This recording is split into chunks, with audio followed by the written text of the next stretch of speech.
whenever I have these conversations with people that are doing content as well, or there's people I'm meeting over the internet, we're just like shooting the shit and just like talking.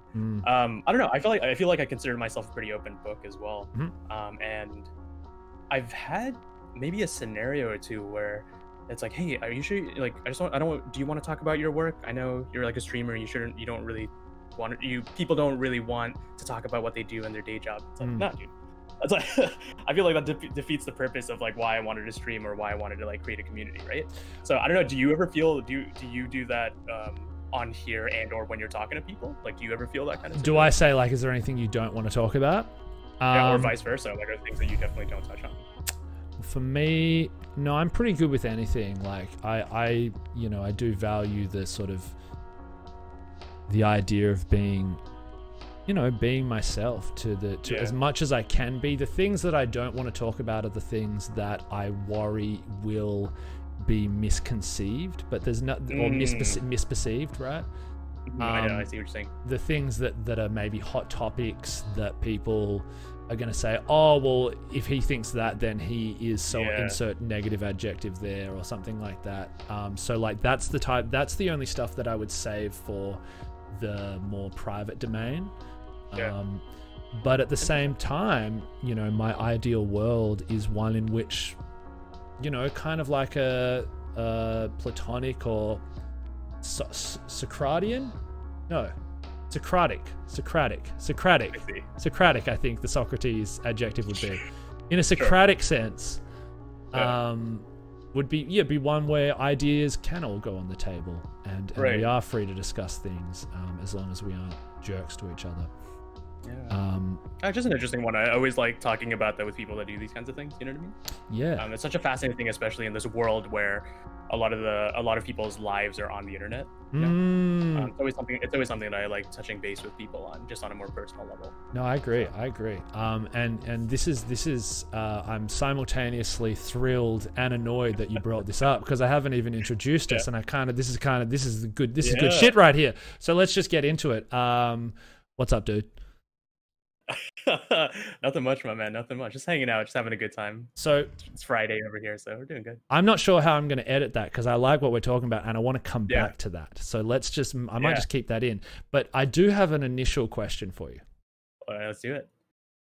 I've done this before with streamers and it's always embarrassing, but it's always best to get this in the flesh, or as close to in the flesh as this is. Is it Arief or Arief? I was waiting for this. I always wait for this part whenever I'm talking to people that don't actually know how to pronounce. So my name is Arief. I say Arief instead of my parents, right? Okay. It's spelled Arief. So I've had the entire range, and when I say the entire range, I literally mean it over my span of life, right? There was a point in my life where I was Arief.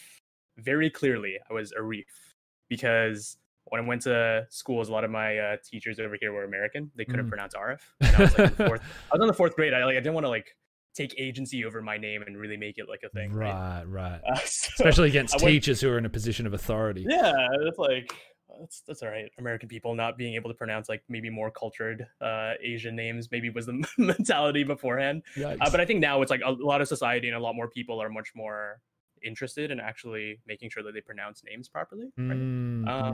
As opposed to like giving a nickname or so. At least that's what I've experienced over my life. So it's RF, but I don't usually like to correct. I don't usually like to correct people and make it like a vehement stance. You know what I mean? No, you don't want to do that, especially streaming as well, because that's gonna get you into. You're just gonna have to do it all the time. Right? Yeah. Well, the amount of times I've butchered names too on stream, so I'm the deep irony in that. So I don't want to be a part of that narrative. Yeah. Do you have much of a how frequently do you see a new user in your chat and just go, hi there, Raxadominal Sin 35? Yeah. The pause is always my favorite thing on whenever I'm on somebody else's chat as well. I love waiting for that moment. It's a joke for me. Like, I know my name is not naturally like a Jeff, right? Like, there's no other way to pronounce Jeff, really. I do that sometimes, and I'm not gonna lie. If you're a streamer and you haven't done that, like, are you even a streamer? Right? We confirm streamers. This, like, terribly embarrassing story though. I don't know. I didn't know if I was gonna share this or not, but I shared it yesterday on stream. I feel like I have to on this one too. There was somebody that came by, and their name was Melodic Wavy, right? Melodic Wavy, right? Great username. If Melodic Wavy's watching this, I appreciate you. Thanks for stopping by the stream. I like the username. I like it. It's good. Yeah, but so when I read it out loud, I was like in the flux of things. I was like, Mellow Dick Wavy. I'm like, what? Yes. And so it's just such a funny thing as well in the like multitasking kind of streamer. The least offensive dick of all, the mellow dick. Yeah, that's just a funny one. I appreciate that person. Your name is awesome. Yeah. But it's just a funny story. That's so funny. That's glorious. I mean, I've got one of those as well. A little less lewd, perhaps, but and this is actually a fellow streamer. I think he came in through Agus Kuhn one time, and he's subsequently, you know, hung out a bit. I've hung out a bit in his stream, and I remember seeing his name and looking at it going, oh, hey there, Directon. Oh, I know who you're talking about. Directon? And it's so clearly, hi, I'm Derek Tan. That it's just, that shit is embarrassing, man. Man, that's so funny. Yeah, again, so if you haven't experienced that on Twitch, I don't know how you're part of the ecosystem, right? Like it's such a funny, natural thing to look back upon. So yeah, that's a funny occurrence. Absolutely, dude. And speaking of the Twitch thing, how long have you been doing this for now? That's a great question. I think I'm coming up on the 4-ish month mark of at least being affiliated, and I started a month before that, so around 5 months. Nice. July, I think I made the decision. I was like, oh, I think I'm gonna definitely start streaming, and then it just cascaded the second half of the year, and here we are now. What was the turning point? What made you decide to start streaming? Well, loneliness. Oh, okay, well, okay. I don't know. It's like, I mean, I'd love to get on your, because I feel like I've heard you a little bit jostle with this question as well and this idea, but I think for me it's like I love video games, right? I mean, look, wearing a flipping Nintendo 64 shirt, I got Pikachu in the background. Dude, last time I saw you wearing a PlayStation shirt. Where do your allegiances lie? I know. Here's the other secret, everybody, for anybody that's watching. I've never actually owned or played the Nintendo 64. Here's a hot take. In my life. It's not that great a console, so it doesn't matter. You don't need to. Just play the emulated version. Just throwing it out there. It wasn't that great. Yeah, but no, I guess the turning point for me, yeah, exactly. Done. You're canceled in the video game spectrum. No, I mean, like, dude, it's more so. It was back in Malaysia after moving back from the States, right? I had a lot of friends who were not in the country because I've been living away for so long. So I was in this place where I want to reconnect with my friends, but also I'm talking to so many of my friends online, playing video games online. I was like, might as well just stream, because I've been watching Twitch for let's say about a year or so, right, in other people's chats, and then I was like, you know what, let's invest in something creative, right? Because I've always wanted to do art. I play a little bit of music. I like to draw. I'm not good at drawing. You play a little music, Arief. That's a little bit. Arief, sorry. Interesting.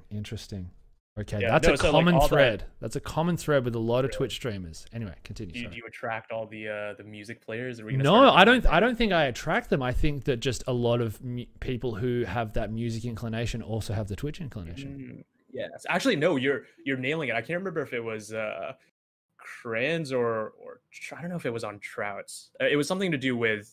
It could have been Cran, right? The whole persona of like wanting to be on stage. Yep. And that aspect of Twitch, I think, is I remember listening to that. I was like, no, you're nailing it, right? That aspect of being an outward facing artist, right? Yep. I think that's like, I've always wanted to do something creative. I love video games. This is almost the perfect outlet for that, in my opinion. So that's kind of, that's a little bit of why, I guess. When did you become aware of Twitch? Definitely no. I'd say like in the past like 3 years or so. So a lot of my background here, and I don't know if anybody else knows this community, but there's this community online called Kinda Funny, right? So they're made up of a bunch of older IGN people who started their own company. They just make internet content online, predominantly gaming content. And so they produce a lot of content on YouTube, but they post everything almost like live on Twitch. So I watch a couple of their shows live, and it's like, that's the only reason why I use Twitch, literally the only reason. And then I think like a year ago, I was like, oh, I should start just watching other people stream, not just this community and these like other people on Twitch. I guess I know, right?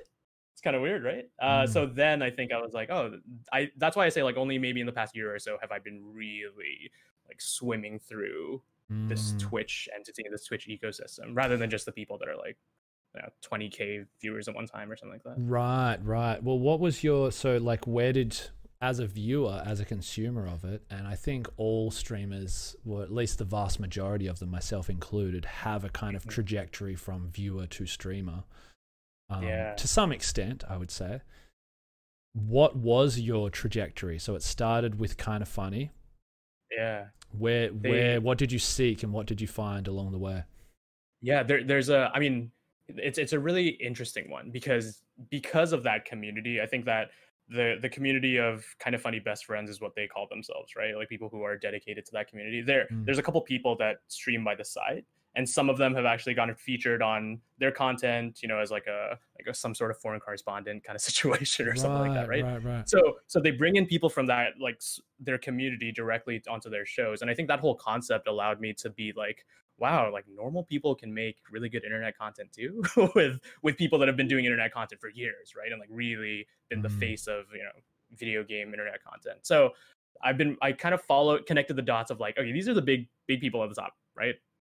Here's the couple people that they're connected with. Here's the lower people, but we're all part of the same community, as in like watching the same kind of content. It's an ecosystem. So I think that's kind of like, and so like that's what got me into Twitch, just like interested in finding more people on Twitch. And then that cascaded into a whole thing of like, you know what, screw all these big people on top. Like I'm just interested in finding people who are like growing streamers and trying to find their own voice and trying to find their own content, because that's more fascinating to me as well. I'm actually curious, like, did you have a similar ecosystem funnel, if you will? Yeah, let me think. So for me, I started with YouTube Let's Plays, and that's beautiful. Not as a creator, as just a consumer. And because they're like a dying art, don't you think? They are a dying art. There is something very, I don't want to say pure. There's something very, no, I will say pure about them though. And it's unadulterated, like you very much get this, especially when it was in the earlier days of Let's Plays. Where people hadn't figured out all of the tricks of the trade, and people hadn't figured out, no, you're not supposed to do this or do like that, and there weren't so many gimmicks involved, and before the era of thumbnails with a like to be fair, I use those thumbnails too, but but you know what I mean, before people figured it out to an extent, before it was a solved format, as they say in Magic the Gathering. It does appeal to me in that kind of innocence, and there's something very honest about it, and it was usually someone who loved a game being like, I'm going to play this, or so I started through that, and that would be more for me to, as a consumer, it wasn't about scoping out new games, it was more about games I was sort of seeking that nostalgia charge for games that I loved, be they like Resident Evil type games, or perhaps I just get like a Final Fantasy 7 or 8 hankering once in a while and be like, oh, I really want to see what someone thinks about that the first time. And pretend that I'm... time you're going to bring up Final Fantasy 8 on this call? Oh man, it's not. It won't be the last time.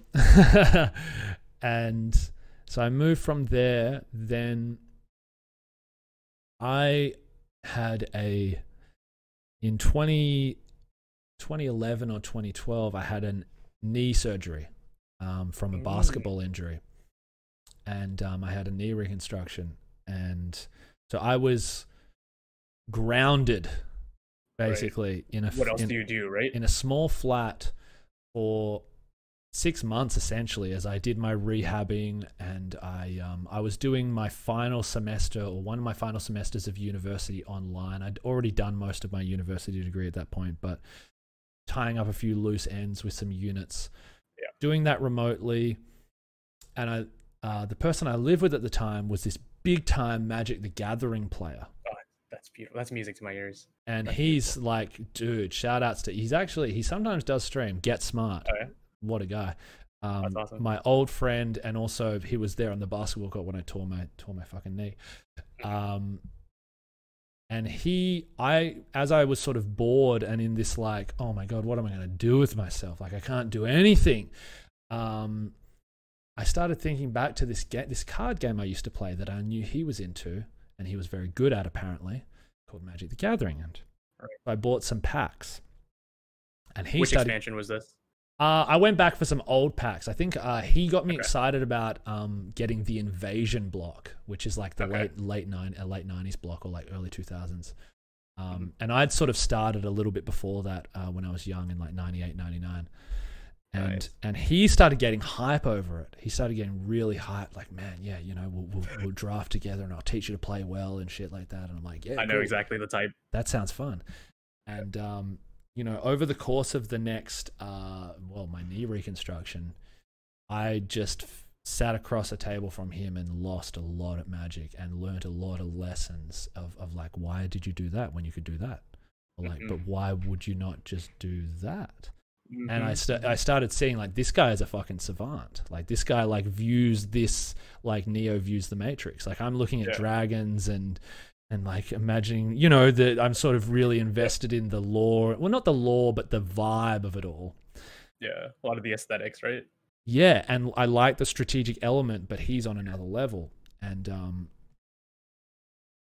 so that really gripped me on like a chess kind of level. Like, you know, like it got me on that competitive stuff, and whilst enjoying the kind of random nature of it and the fantasy element, of course, and the art and just, you know, the niche kind of nerdiness of it. And so that, I am still answering your question. This is still how I got into Twitch. I swear to God.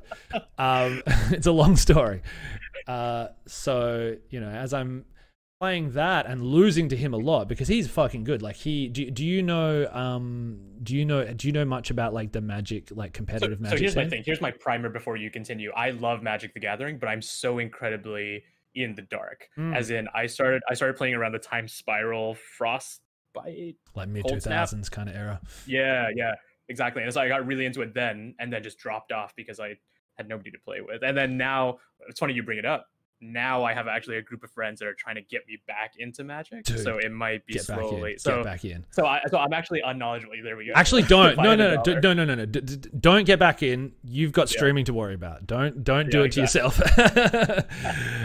But so I'm relatively unaware, but I know the general, like, you don't have to explain Magic to me, you know what I mean? It's like I've been in the ecosystem. I could tell you sort of, there was a couple of things I was like, okay, he knows, he has more than a passing knowledge. And that's a very common narrative with Magic. I played it back in this era and then I ran out of friends to play with, so I dropped it, but I'd be willing to pick it back up again. You know, it's kind of like this old habit everyone had, like, you know, if you know a guy that pulls open the shirt, here's like, I don't know, nickel. I've got some basic lands here if you'd like some. And so my friend he's so there was a Grand Prix. I think that might have been part of me watching it actually. I think it might have been live on Twitch when the Magic had the Grand Prix in Melbourne. And he finished second. He got into the grand finals and he lost. Way. Yeah. He came second in the Grand Prix and he kind of like had he had to mulligan a few hands. So like he could have won the whole thing. Yikes. But that's like like Australia, 1,500 of Australia's best, and he finished second, so he's a fucking legit player. Yeah. And so like I learnt so much from him, and I realized how bad I was and how much growth I could have within this thing, and got really into it, especially given the fact that I can no longer play sports, I can no longer physically attend university, and so I got really into it, and to the point where even when we weren't playing, I'd start watching people on YouTube play that. And then I heard, so-and-so starting a Twitch channel. I'm like, what's Twitch? And then I start seeing a few Magic the Gathering streamers on Twitch. I'm like, oh, Twitch. It's like this live thing and people are kind of like interacting. I'm like, oh. Right. And then slowly that kind of became embedded with my consciousness. And I started realizing that was just a gaming platform in general. And so then like from time to time, instead of looking for the YouTube Let's Plays, I would look onto the Twitch thing and see like who's playing this and who's playing that. That's interesting. And that was for a while. And then earlier this year, I remember I started watching this streamer Lilia live, and she was streaming a Resident Evil marathon month where she played like the first 3 Resident Evils for the first time, and she's a really cool streamer. And I was a lurker. I lurked because they were fairly big, not huge, but fairly big streams. I'm like, I just want to watch, but I did pay attention to what chat was doing. And I think that really sold me on Twitch. I was like, this is cool. And then from there, well, also my brother got into it and started doing a few streams, and I hung out in my brother's thing, and I just became a little bit aware of the smaller streamers. And then I think I made that transition pretty quickly from watching partnered streamers to just being like, you're going, yep. Not to say that people are down there, but people at the start of the journey, I guess. Like, no, yeah. That's funny. There's a to cut you off there. I always catch myself because I always say small streamers, right? Or I want to say small streamers, but I've started to transition. I can't remember who this was. I watched a video where it was like, really, it's about calling yourself a growing streamer. Yeah, because it's true, right? You're not a small streamer because what does that even mean, right? But if you're a growing streamer, you can kind of soften the language, I guess, to make me feel better about it. But it's a thing, right? It's that steep drop off is a fascinating journey that I feel a lot of people like you, like me, and a lot of people you've talked to and will be talking to have experienced, right? There's so much to it as well, you know, like if I think of the amount of things that I've gone through in terms of changing the stream over that period of time, do you ever look back on your early stuff and think, 100%. Yeah, what are your impressions of your early stuff? I guess I wasn't sure where you're going to go with that. But yes, I was thinking about the stuff that I was doing maybe like my first week of real streaming, right? But yeah, I guess that's an interesting one for me because if you guys know me, you know I love Apex Legends. That's the first thing I saw you streaming, actually. I know. And when I first started Twitch, I was playing online multiplayer games, mostly because I've never actually been the kind of guy to play a lot of online multiplayer first-person shooter kind of things, right? But I started to get into it over the past year, and I was like, oh, I think this would be valuable content because there's always going to be somebody else on the other line. I'm not going to be starting off with 2 or 3 streamers as you inevitably unless you're a celebrity or something like that, right? You're going to be starting with like 2 or 3 viewers. Sorry. And I was like, shit, I started with 0 or 1. 2 or 3 is great. You're right. That is a huge difference. No, but it's like I knew that those were things that I was playing, and I knew that I had somebody on the other end of the line to fill the space. Yeah. So I only did those games, and then I've noticed like now I'm really comfortable with much more of the stuff that I wanted to actually stream. So it's like a weird content shift. I don't know if you've kind of experienced that. I know you've touched on a couple things, for example, like I don't know if you wanted to bring this up, but like the whole GeoGuessr thing, right? Or categorizing yourself with a certain game or that kind of concept. Dude, it's so funny that you bring that up because that's a whole... I'm going to write this down because I want to come to that because... I don't know if this was a pain point for you or a... No, it's not at all because the thing is I really like GeoGuessr. Like I like doing it. It's a fun game, but I just worried... I worried about some stuff with that because, well, like you alluded to, like I didn't want to become like the Apex Legends thing with you. Yeah. It's like, oh, Arief, he's the Apex Legends guy. Exactly. But I didn't. When I started, I actually started a little differently. I played Dragon Quest on Game Boy Color because I didn't have the same setup that I have now, but there was some technical limitations to it, and. Yeah, that whole like learning to just be the only person speaking. That's an interesting one. And I can see how having another person on the line would generate some conversation. Yeah. Did you what was the first game that you tried to play that was not multiplayer with a chat online? Oh, such a good question. I think it relates to the brand that I think I've been trying to create for myself. So I mean, it was August 31st, and my little preface on that was that like I'm from Kuala Lumpur, Malaysia. If anybody doesn't know, right? We're a country in Southeast Asia. For those that don't know, I feel like in the recent past couple of years, people kind of know it because of like the plane crash, the scandal with our prime minister, so we're much more on the map for negative reasons. I'm sorry, if you don't know Kuala Lumpur, that's not like a fucking country town. Anyway, sorry, continue. Yeah, no, but it's like true, because like I remember distinctly, like before, I would always have to say it's like Singapore and Thailand in the middle, right? For some reason, those two countries just take the mind share of Southeast Asia. But anyway, it was our Independence Day was coming up, and this was like week 3 into Twitch, right? If I'm not mistaken. And I was like, holy crap, there's games that just came out from Malaysian studios, and they're not first-person shooters. They're not like this whole multiplayer thing that I can like play with my friends. It was like a action game or like a multiplayer game, like couch co-op game. And I was like, let's just do it. Like I'm somebody who's from Malaysia. I'm really proud about my culture and the game scene that we have here. Let's like just play it. Yeah. And so that like was my first. I think Bacon Switch by Streamline Games is the first non-multiplayer-esque first-person shooter game that I actually streamed. That's cool, man. That's really cool. And so that kind of kicked it off, this whole journey of Southeast Asian games. The Southeast Asian games I've seen have been really cool. There was like the sort of almost like a Parappa the Rapper-esque. What was that one called? Which one? You know the one I'm talking about. It was like a music. It was like a lyrics based. What was that called?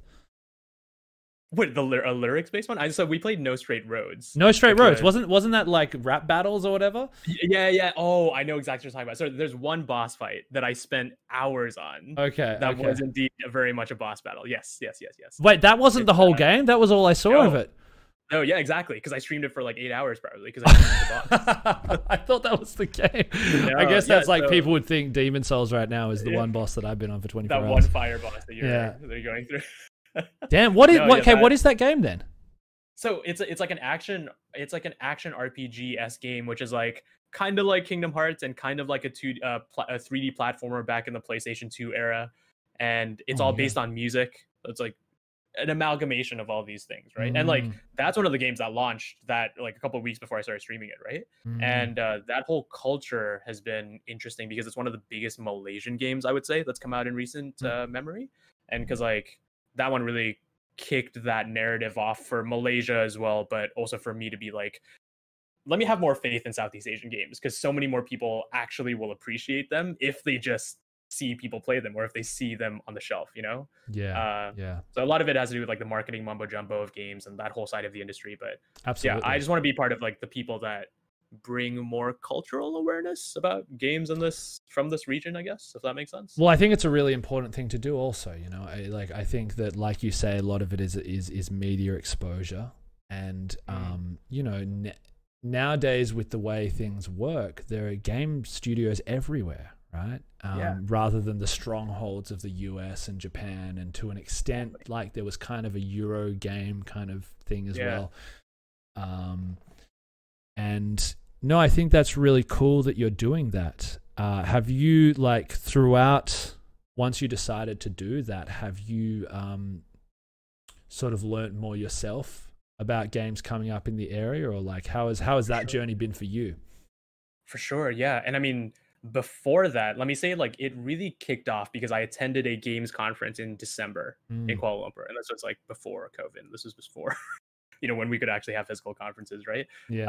And it was just like a trade show, and there was like a bunch of demos that I tried. And a good friend of mine, he's a childhood friend. He's one of the content producers at IGN Southeast Asia. So he was like introducing me to a bunch of like game devs that he's been interviewing or cool. what games to play. So it was a nice like intro after moving back to this region. So that kind of kicked off there's some really beautiful games that I played, but I've never seen anybody talk about it, but they're done, they're complete and they're out there, right? So then I think that gave me more, I guess, faith that there were games. I don't know. It's kind of like a weird thing. It's like, again, it comes back to this whole exposure thing where there are great games and I'm learning so much about it, and I'm only learning because I'm looking for it. And isn't that like a crazy thing? That is crazy, and I think that's everywhere. Like, you know, just for example, all you have to do is look in the Switch store and look in the Switch sale. And look, to be fair, there's a bunch of shitty shovelware, but there also is a bunch of games that if you then look it up, get like 8.5, 9 reviews that you've never heard of, simply because they sort of released on the same day as 2 other big games, and there was hype over and they just never get that exposure, you know? Exactly. And I think that's really, really cool that you're doing that. And man, devs must love that shit. So like, have you built, it seems like you were introduced to some devs. Have you built some pretty strong relationships with them? I built definitely a couple. Like, I've gotten to know a couple of people. I think Indonesia is specifically very prolific in video game games coming out of there. They're extremely prolific. Granted, one of the most like populated countries in the world, right? Yeah, so it's like from a math perspective, it makes sense. 200 million. It's like nearly the population of America, I think. Yeah, exactly. So I've made a couple connections there, and there are people, and I think it just started on Twitter, where I was just saying I was playing Southeast Asian games, and then I would tag some of the developers, because it's not for me to be like, oh, let me try to get, I don't know, some sort of business thing going here or whatever, right? It's more so I want to tag these people because people should be checking out your Twitter accounts or your games, right? And then that kind of snowballed into like, oh, like actually we could just give you a code for this game, or hey, like one of the artists for one of these games would reach out and be like, thanks for playing that, or it means a lot that you're sharing that experience. Oh, it must mean so much. Must mean so much. It means more for me, you know what I mean? Because it's your art that I'm moved by, right? Yeah. So it's kind of this weird relationship, but it comes back to the concept where I think we were talking about it earlier, especially with growing streamers. Like, we're kind of in this together in a way. The people that are often neglected by the big machine that is the society that we live in, right? Yeah, so there's solace in scrappy personal relationships, I guess. There really is, and sort of supporting each other as much as you can. But like you alluded to the fact that you don't want to make it into a business or something like that. But at the same time, I sort of push back on that, and I think, well, like, why shouldn't you? Right. Why shouldn't you? If that business is something that has value, like, I'm not saying you should like trademark it. I mean, maybe you should, I don't know. But like, I don't know. Like, I think that if something's, this has been my argument for free market capitalism, is that let's do it. If people want it, because they're paying for it. And if they don't, they don't want it, or they don't know about it, And so, like, I mean, I guess your thing, if it works, and it seems to be working, I mean, I fucking love it. I've seen people get hype over it. You were playing, it was an Indonesian puzzle game. What was that one called? And it was about the boyfriend who passed away, right? I think, and he was an owl. It's When the Past Was Around by Toge Productions and Mojiken Studios from Indonesia. Yeah, that was a beautiful It was gorgeous. Yeah, and again, I mean, 2 things on that, dude. It's like, yeah, that is one of the most beautiful games I've played. I almost cried by the end of the stream. If you go back and look at that VOD, I was like so close to tearing up and crying, right? And the fact that that's from this area and this region is like, why am I looking down at, or why did I have a preconceived notion that like I should only be playing your Hollow Knights, which I know is native to your part of the world, but Hollow Knight's like, it's on another level. But Hollow Knight doesn't need the exposure. Hollow Knight doesn't need the exposure. Yeah, exactly. And Hollow Knight is one of my favorite games of last year. I fucking love it, and a lot of love went into it. And those guys who made the game, it was a studio of 3 with like bunch of outsourcing, deserve every ounce of every cent they get. They deserve it. But that's not to say that there's others that don't. Yeah. Or there's others that are. It's not to say that those others who don't also deserve that as well. Yeah, you're nailing it. Nailing it. Yeah, because I celebrate Hollow Knight. I always bring it up when I talk about that game. It's like, it's insane how small that team is, right? Yeah. And you can tell the love and the passion. But once it got picked up, it kind of skyrocketed into this whole like marketing machine. And most of it, I would say, is probably word of mouth. But I mean, look at even now, right? It's on the PlayStation Plus. IGN probably gave it a 9.5 or something like that, and then it just like blew up. Well, so like, what's stopping these smaller games from doing that? And I mean, that's a great, going back to that, I think it's like like Southeast Asian devs, I don't think are part of that machine, but it's looking like they will be.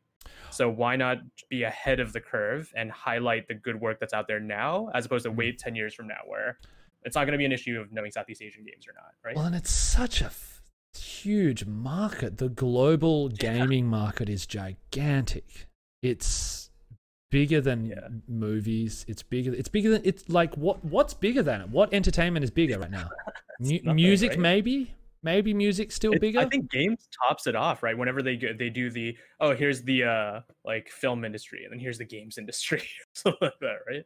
But I don't know if you encounter this when you talk to your friends that don't game, right? But actually, let me ask you this: like, do you have to explain that when you stream games online that you should be respected for it? You know what I mean? I guess not in that sense, but no, that's it's a like, very good question. Do you have the debacle of like internal, I guess, self-conflict about the notion of games to people that aren't part of this culture?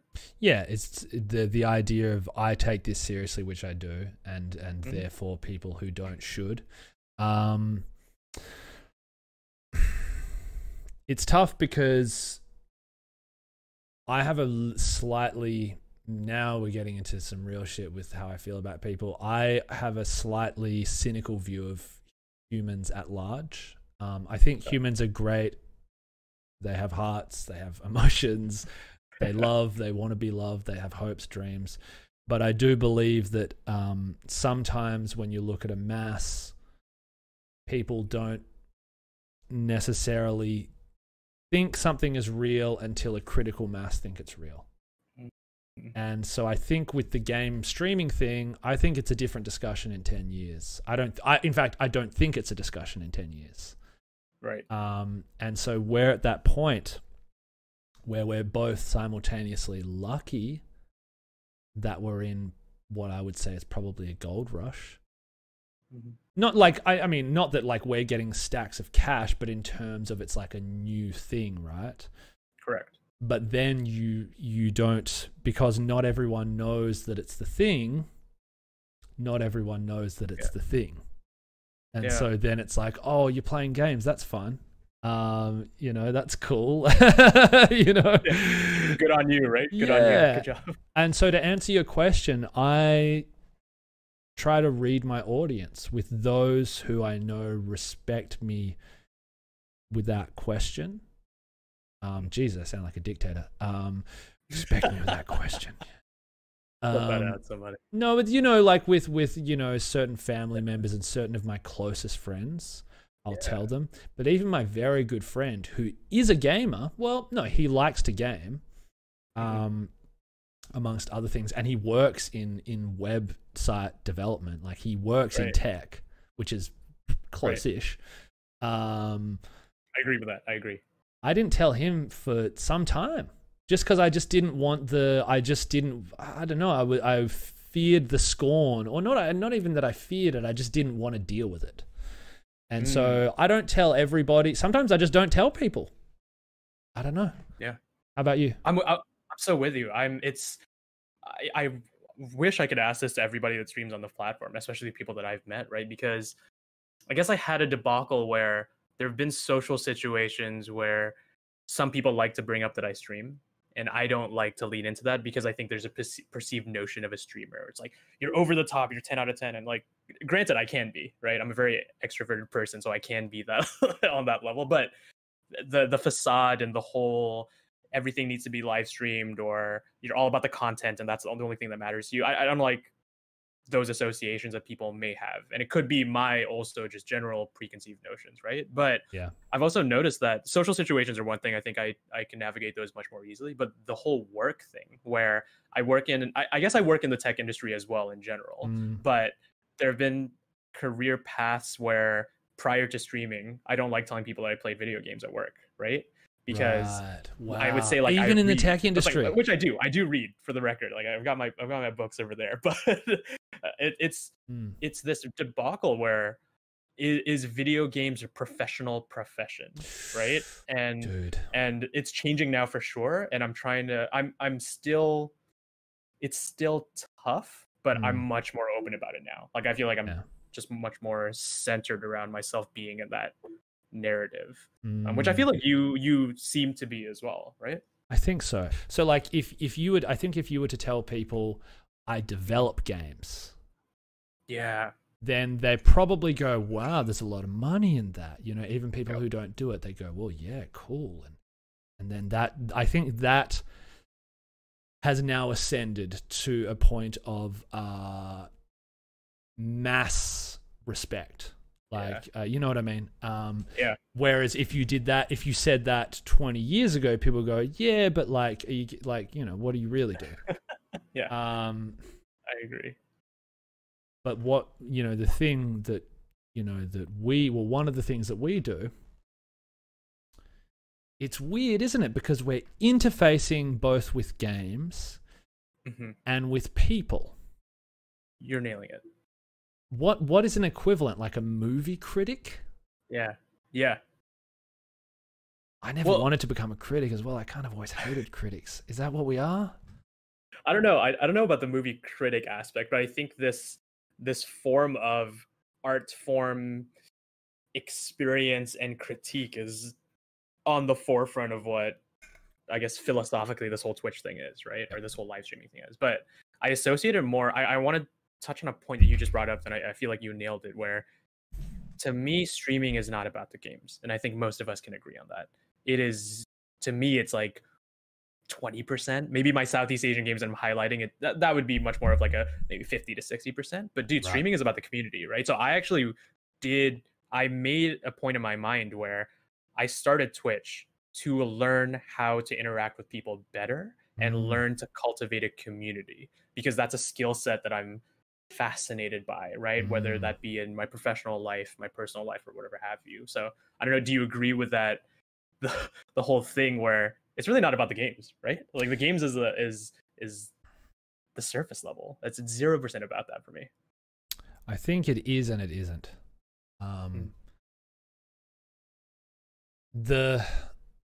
The thing that has made my experience more positive has been knowing the people in chat, knowing the other streamers, knowing the humans that congregate upon these things. And that's part of what content is about, you know, is the idea is exposing people to new people they maybe know, but they don't maybe know as much about, and vice versa. This idea is sharing and kind of expanding our horizons. And also it's just fun to shoot the shit. Yeah, exactly. That said, there is a correlation between numbers and games that is just mathematical. And so then sometimes you go, okay, like for me, I would much sooner abandon a game than any member of the community. I'll make that clear, of course. Like, but I think it's both. I think it's both. I think the community's there, but the community came for gaming, and maybe not for gaming, for entertainment. So I think it is sort of a two-way thing, but there's not cameras on everyone. Yeah. And so, yeah, I don't really, I'm probably not answering the question particularly clearly, but I do think the community is more important than the game. However, I do still feel it's important what games you play. Yeah, I very much agree with that. I'm not trying to say, I guess I'm not trying to say that like I could play marbles on stream and like 600 people are gonna watch me for sure, right? Dude, I might do that though. That sounds pretty cool, marbles on stream. It would be, I bet, right? And I really want to do not with the 2 or 3 viewers that I had like a couple months ago, right? But who knows? That could have been super fun anyway. No, but yeah, I mean, I know we touched on this relatively, but it's still this whole concept of what do you play? What do you think is entertaining? Are people really interested in me? Are they interested in the content? Is it about the topics that I bring up? Is it about me as a person, or is it about the stuff that you're watching on screen? Because like when you're streaming, there's also other elements that's not just the game that you can do, right? And so I don't know. There's no answer. I'm just throwing like stuff at you. No, it's fascinating, and this is an insight into the streamer's mind, right? And I think the best streamers are those with strong self-awareness and strong self-critical skills. And but then that can get into being too self-critical and getting down on yourself, and you know, when you go, well, what's wrong? Like when you know that constant improvement mindset is like, well, how can I improve? If you just change the language a bit, it's like, well, what's wrong with my stream still? Yes. You know, at the end of the day, right? Yeah. So how do you deal with that? How have you found that experience of trying to improve, but also trying to keep your I guess, your self-esteem up and knowing that you are, you know, and liking yourself still. Yeah, I mean, to be honest with you, the thing that comes to mind right now is like, I don't know if this is commonplace for a lot of streamers in this general community, but like I used to get really jealous, and not jealous as in like I wish that person didn't have that viewer number or something like that. It's just more so like, you're right, why am I not creating better content and this person is? And what I think, is it about them and not me? yeah, and I think it goes back to you in this whole like, even I know you play basketball, like I play basketball, right? And it's a very competitive sport. And so it's like whether you're playing one-on-one, you're playing with a team, it's still very like, you're competitive. It's hard to be fully a team player, right? Even when you're a team player, it's still a very competitive sport. So I think it's derivative off of that for me, where I guess I'm competitive and it negatively impacts in some way. But whenever I think about that and whenever I try to compare myself with other streamers, it's like, it's so not worth it. And it's good if you can benchmark and if you can learn and if you can share experiences or grow off of people and grow other people as well. But the whole, let me snag 3 viewers from that stream and let me try to like build my own thing over here and never raid that person, you know, like because I've had some people who have kind of talked about that, at least in the Malaysian community, alluded to those kinds of people in the ecosystem, and I'm sure that's like around the world, right? Have you encountered experiences like that? I don't know. Actually, let me ask you, like, do you know people around you that stream in your general vicinity? So that's a really interesting question. Well, actually, a streamer we were talking about before, Hi, I'm Derek Tan. He's living in Melbourne these days. Yeah, you're right. So it's so weird because my streaming started during COVID and Melbourne went through one of the strictest lockdowns on earth, during which we had a curfew, during which you couldn't go more than 5 kilometers. And so like that stretch of time, everyone was so isolated from each other that like I'm not sure how it would have been otherwise, but I didn't build any, like geography meant nothing to me during that time. And so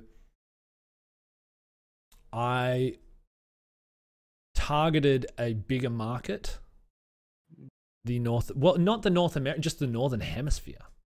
I just targeted the Northern Hemisphere. And so I looked at so this is something that really shits me about Australian streamers. I'm jumping all over the place here, but like this was, I fucking hate it when they write, okay, no, let me backtrack. Okay. How do you know if a streamer is Australian on Twitch? They put the AUS thing on. They fucking tell you about it in their stream title, which is like, I swear to God, they're the only people that do it. And I swear to God, they're the only people that do it. There's this fucking arrogance that comes with Aussie streamers. Like they think that somehow that being Australian is just some God-given, they're just awesome.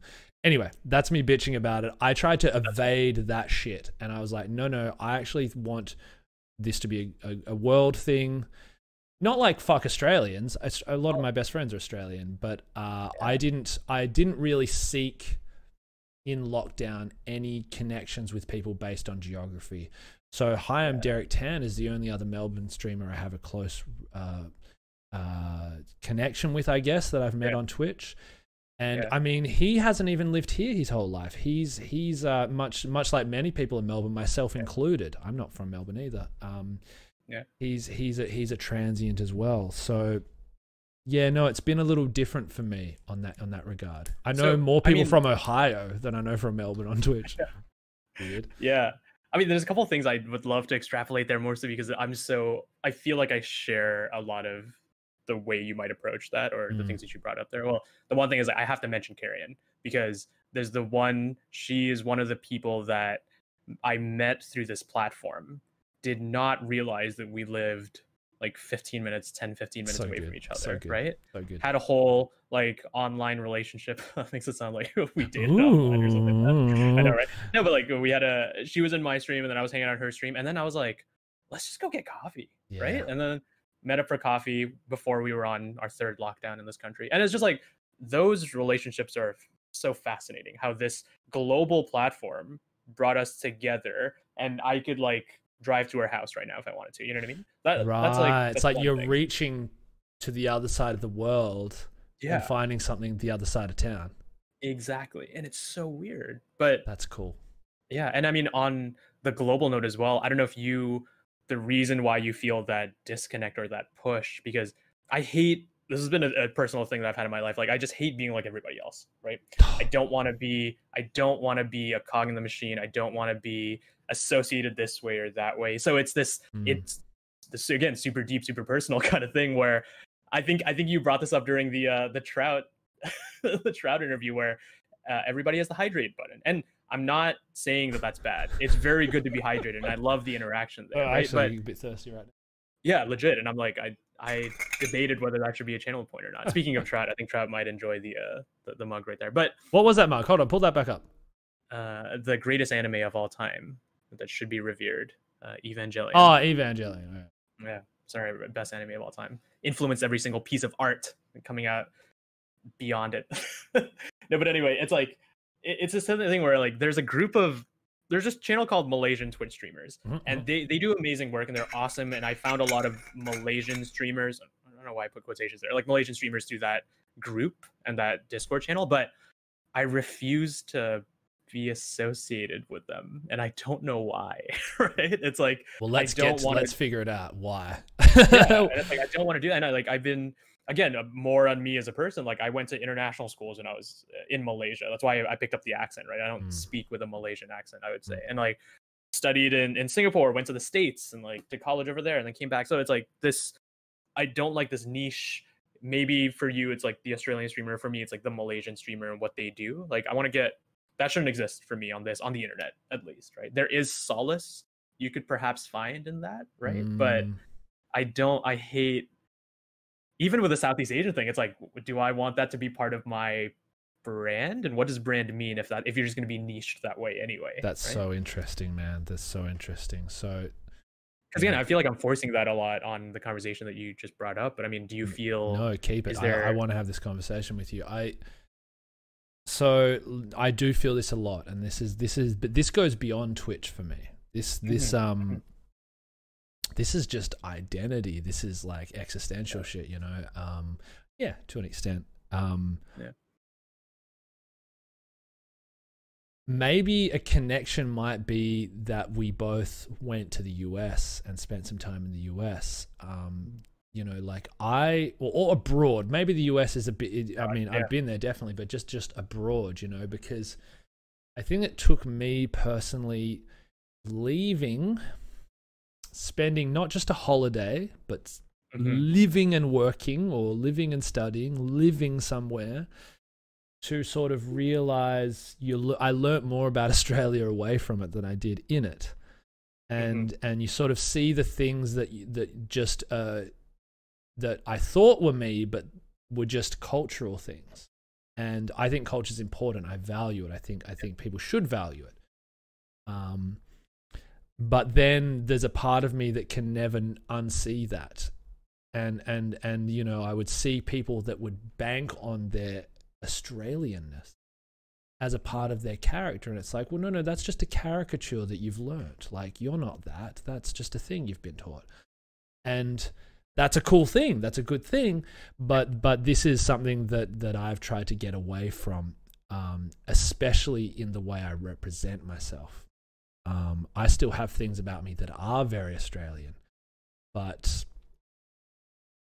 that's definitely not how I like to view myself as. Like, I would hate it. I would feel like I was doing a bad job as a streamer if the first thing people mentioned about me was that he's that Aussie guy. For me, that would be me failing my job, because I haven't been able to express anything otherwise about me, or there's nothing stronger about me than my nationality. I don't know how much that aligns with your way of thinking about it. What do you think it is with you?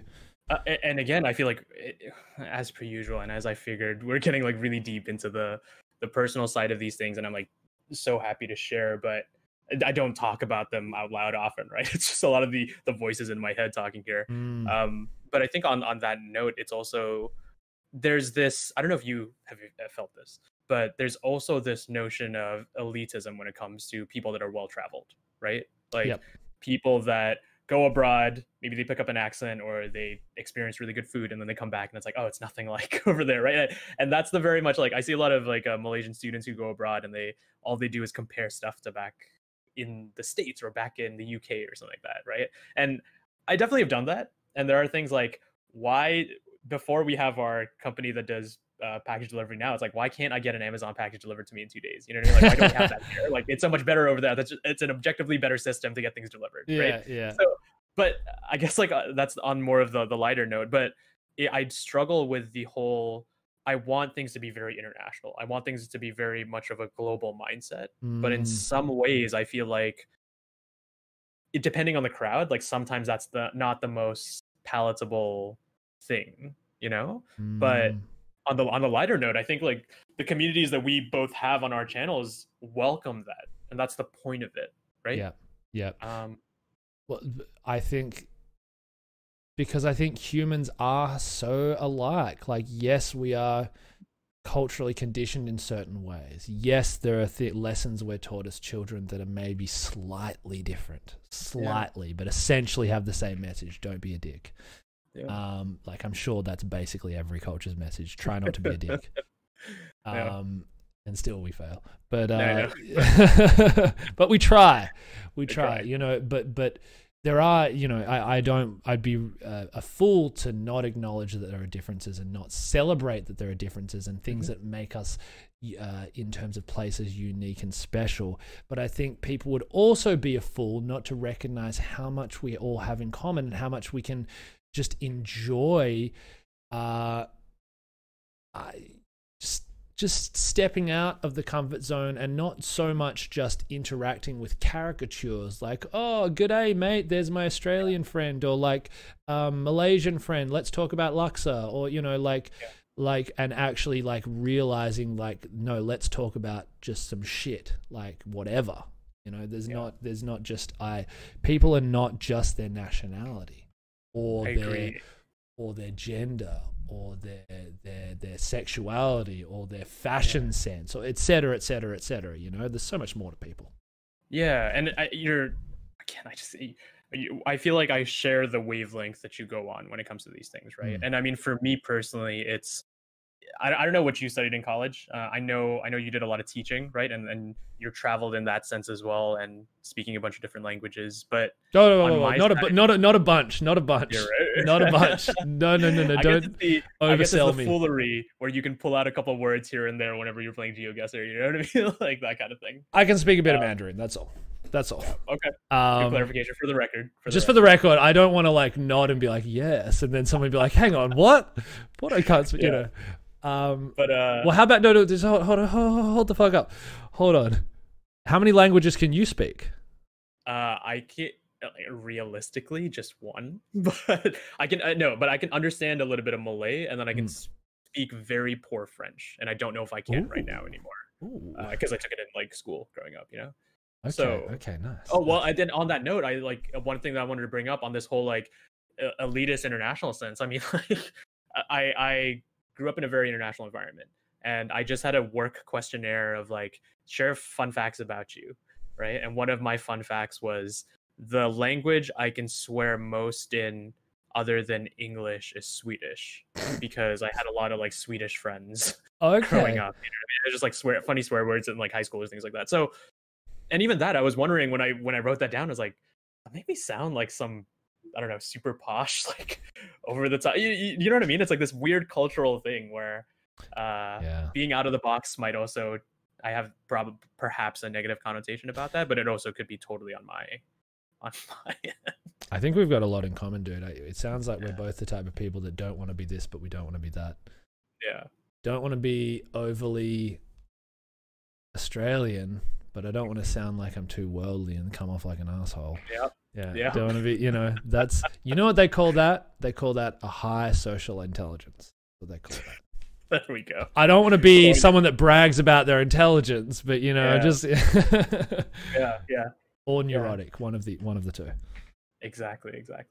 What did you study in college? I studied international relations. and a lot of political science, and a lot. This is why, and again, I keep bringing up GeoGuessr because like I love it because it's oh, I know all those flags, or I know these cultural nuances that you and a lot of other people pick up on, right? And a lot of my actual research in college was around the United Nations. I love the UN. I wish I had more of my United Nations paraphernalia. I have like a huge flag or like the pins and all that. It's like I buy into that so I heard much. you mention that on stream the other day, that you meet the Secretary of the UN? Oh yeah. I've met the Secretary General, Antonio Guterres, the current Secretary General. I've met him a couple times now. What the fuck? Okay, come on. This is a story. Tell me about this. It's so nerdy. It's like it doesn't. It's what not do you mean? We're we're Twitch streamers. You talk about something's too nerdy. Would you prefer to talk about Dungeons and Dragons? Because we can go there if you'd like. You're right. Yeah, come on. Tell me about it. So I did a lot of research on the UN in college, and a lot of my friends make a lot of jokes. Like, if I could marry any entity in the world, it would be the United Nations, which I would very, very well agree. I just love it so much, and I love that. On a broad note, very small review. It has its flaws, for the record, for my people that don't believe in international institutions. It does have its flaws, right? I'm very much acknowledging of that, but it's also, to me, the most outwardly positive institution that exists in the world. So I buy into that more so than the negative. Okay. So what? I guess what is it that you find most compelling about the UN? Yeah, it's both a knock and a positive about it. Because if anybody studied IR, you know exactly where I'm going with this. But it's the fact that the United Nations brings every registered country, recognized country, into the debate, right? And you have a vote. And most of the votes, every country has one vote, right? And no country has two votes, except when it comes to the United Nations Security Council, where you have 5 countries that can veto any decision, right? And that's just the way that the countries. Can I guess what these countries are? I want to play a guessing game. Yeah, I don't do know. it. It's the US. There are 5 permanent members. Yep. The UK. I'm thinking the UN was founded after World War II. France. Yep.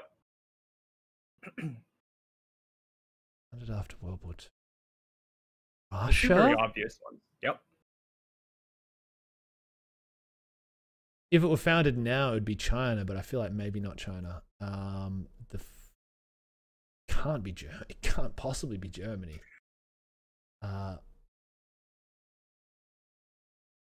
China or Germany? I don't know. You nailed it. It's China, but Germany is often considered so it's called the permanent 5, right? So the permanent 5 members plus 1. The plus 1 is always Germany. That's how they categorize. But those 5 members that you mentioned, flipping nailed it. Porto. Did that change with China though? Because I could definitely see if it was in the last 20. It was China as the UN was formed. Always been the same. It's always been the same. Interesting. Yeah, the permanent 5. They're permanently from the beginning and will forever be. Wow. At least for the foreseeable future. Yeah. So it's cool. Again, both the best. So those 5 countries essentially govern international diplomacy, and that's the best and worst thing, because the Security Council is the ultimate form of international security collaboration, right? Security decision making. Obviously, there's a lot of variables other than that, but for the most part, it's generally agreed upon. But it's also part of the UN, where the UN says that really one vote should count, and that's it for every country. So I love it and I hate it, and I acknowledge its flaws, but it's still a beautiful institution that is very inclusive at the end of the day. That's fascinating. You know, that idea of, I mean, there's recently been a big vote in the US and the electoral college and all those kind of discussions. And democracy in general, you know, that thinking about each country having one vote, I immediately like it. It sounds good to me immediately. I go, yeah. But then I start thinking about it and I start seeing how it could be exploited. Yeah. Hey, maybe you could buy a country's vote or something like that. Well, you joke about that, but it's funny when. So I don't know if you have any viewers here that do model UN in college or high school. It's very much like a funny. You pretend you're the countries and you go through a bunch of simulations and you kind of mess around and play with the exact concept you're talking about, right? Okay. You can actually see that at the actual UN. Yeah. If you see a couple of debates and you watch I'm probably like one of the only people on Twitch that actually watches a lot of the debates. You'd But be there's sometimes where surprised. countries have no bearing of the topic at hand, and by that it's obviously a generalization, but like very little to do with that topic. Excuse me. And then they would say like, oh, we actually support the United States. It's mostly because they just want stronger ties to the United States, you know? So this whole high level power play of what our governments are doing and how international diplomacy is conducted is like, again, with like the UN, both the best and the worst thing. Again, so for this is all that keeps, this is the stuff that keeps me up at night, you know what I mean? And it's like very derivative of like, I think it touches on the way I see the world as well, and in a weird way how I view Twitch communities, you know, because I know we've made that link. So again, I don't know, have you been exposed to international diplomacy like that, or not at great length? Like I was a lit major and I minored in philosophy, and so of course could have called it, of course. And so like a lot of my understanding of international like geopolitics is more, you know, a lot of the lit that I've read has been that kind of modern classics between, you know, of the 20th century for the most part, and a lot of that took place before or after the major world wars. Usually it was in response to them, and you know, that I think inadvertently you get a window into a lot of the geopolitical relations throughout those, especially given a lot of the authors I've read have been from sort of Western or Central Europe at that time, and so that was kind of where a lot of shit was kicking off in terms of the power plays of the time, I guess. But no, not a lot to be honest. It's fascinating for me, and it's fascinating that you have this respect and admiration for it while noting its flaws. Do you think that the system by which it is governed, and bear in mind that I don't know a lot about it, so feel free to educate me, do you think that it could be improved, or do you think there are some things that cannot be improved about it? Like how much of it is human nature and how much of it is systematic? Yeah, and it's like it goes back to the dilemma in diplomacy and or international relations, apart from the whole let's collaborate on our technology progression, you know, let's solve COVID together, that's all fine, right? But when it comes to warfare, like the countries that are solving security issues are sometimes countries that are directly contributing to security and stability, right? It is this whole aspect of human nature that, again, my educational upbringing always talks about, but also me as a person, I'm fascinated by. But I think myself a positive person. I think most people would think you're a positive person. Yeah, so like because of that, I like to always have a much more positive outlook on things, and to me, it's like criticism is always warranted, right? Especially constructive criticism, and even like negative criticism. Criticism is very necessary. But if you're creating criticism and not providing solution, like how is that beneficial? And I understand that maybe there is a void of, there are other people that could be creating solutions, and they might not be the critics, and maybe there's space for both people in the world, and the critics to call for those people to bring those things up. So that's another perspective I have. But it just goes back to the thing with the UN, especially. It's flawed, but what's your other alternative at the moment that could logistically work? That's right? What I come back to with all these major criticisms of big systems is that, well, okay, what are we replacing it with? Like, where do we go from here? What has historically proven to work? Show me something that's worked better. Yeah.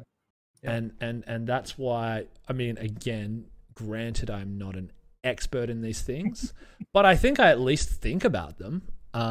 You know, I'm not an expert as well. I'm just letting everybody know there. I'm just so fascinated by a lot of the things that I talk about. It is fascinating, you know? And it's more fascination than it is expertise. I just think humanity, at some level, humans are not perfect, and we all have wants, we all have needs, we all have fears, we all have well, maybe not neuroses, but we all have complexes of some sort. There's always some kind of thing that, like, oh, don't say that to Porto, he'll get weird, you know, like and I think it's in the more people and groups of people, and this is just individuals. If you have countries, organizations interacting with, or like how is there not going to be conflict? Like, how is what is? Do you believe in perfection?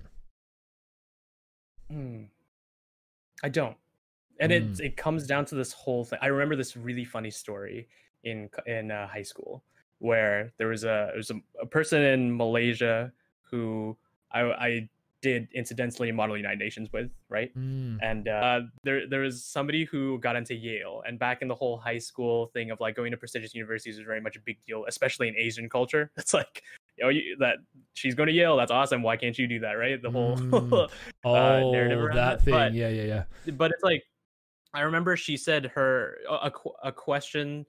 We were at this like conference, and somebody asked her a question, which was like, do you believe in world peace, right? And she was like, no, like there's no such thing as world peace. And again, as like a very, very young high school kid, I was like, wow, she's so smart, that's amazing. And I was like, now looking back at it, it's like, yes, I agree that I believe on that school of thought, and I also don't think it's that radical to have, and I feel like more people should have that more realistic upbringing in some way, because this notion of perfection, it comes back to like this Twitch thing as well, and like really pulling this back, where please do. Like creating content, you can never create something that's perfect. There's always something you want to do better, right? And who creates perfect content? Nobody does, right? We're all just getting by. Because even if it was perfect, that's one person's definition of perfect, and there's going to be people that go, oh, it's a bit too perfect for me.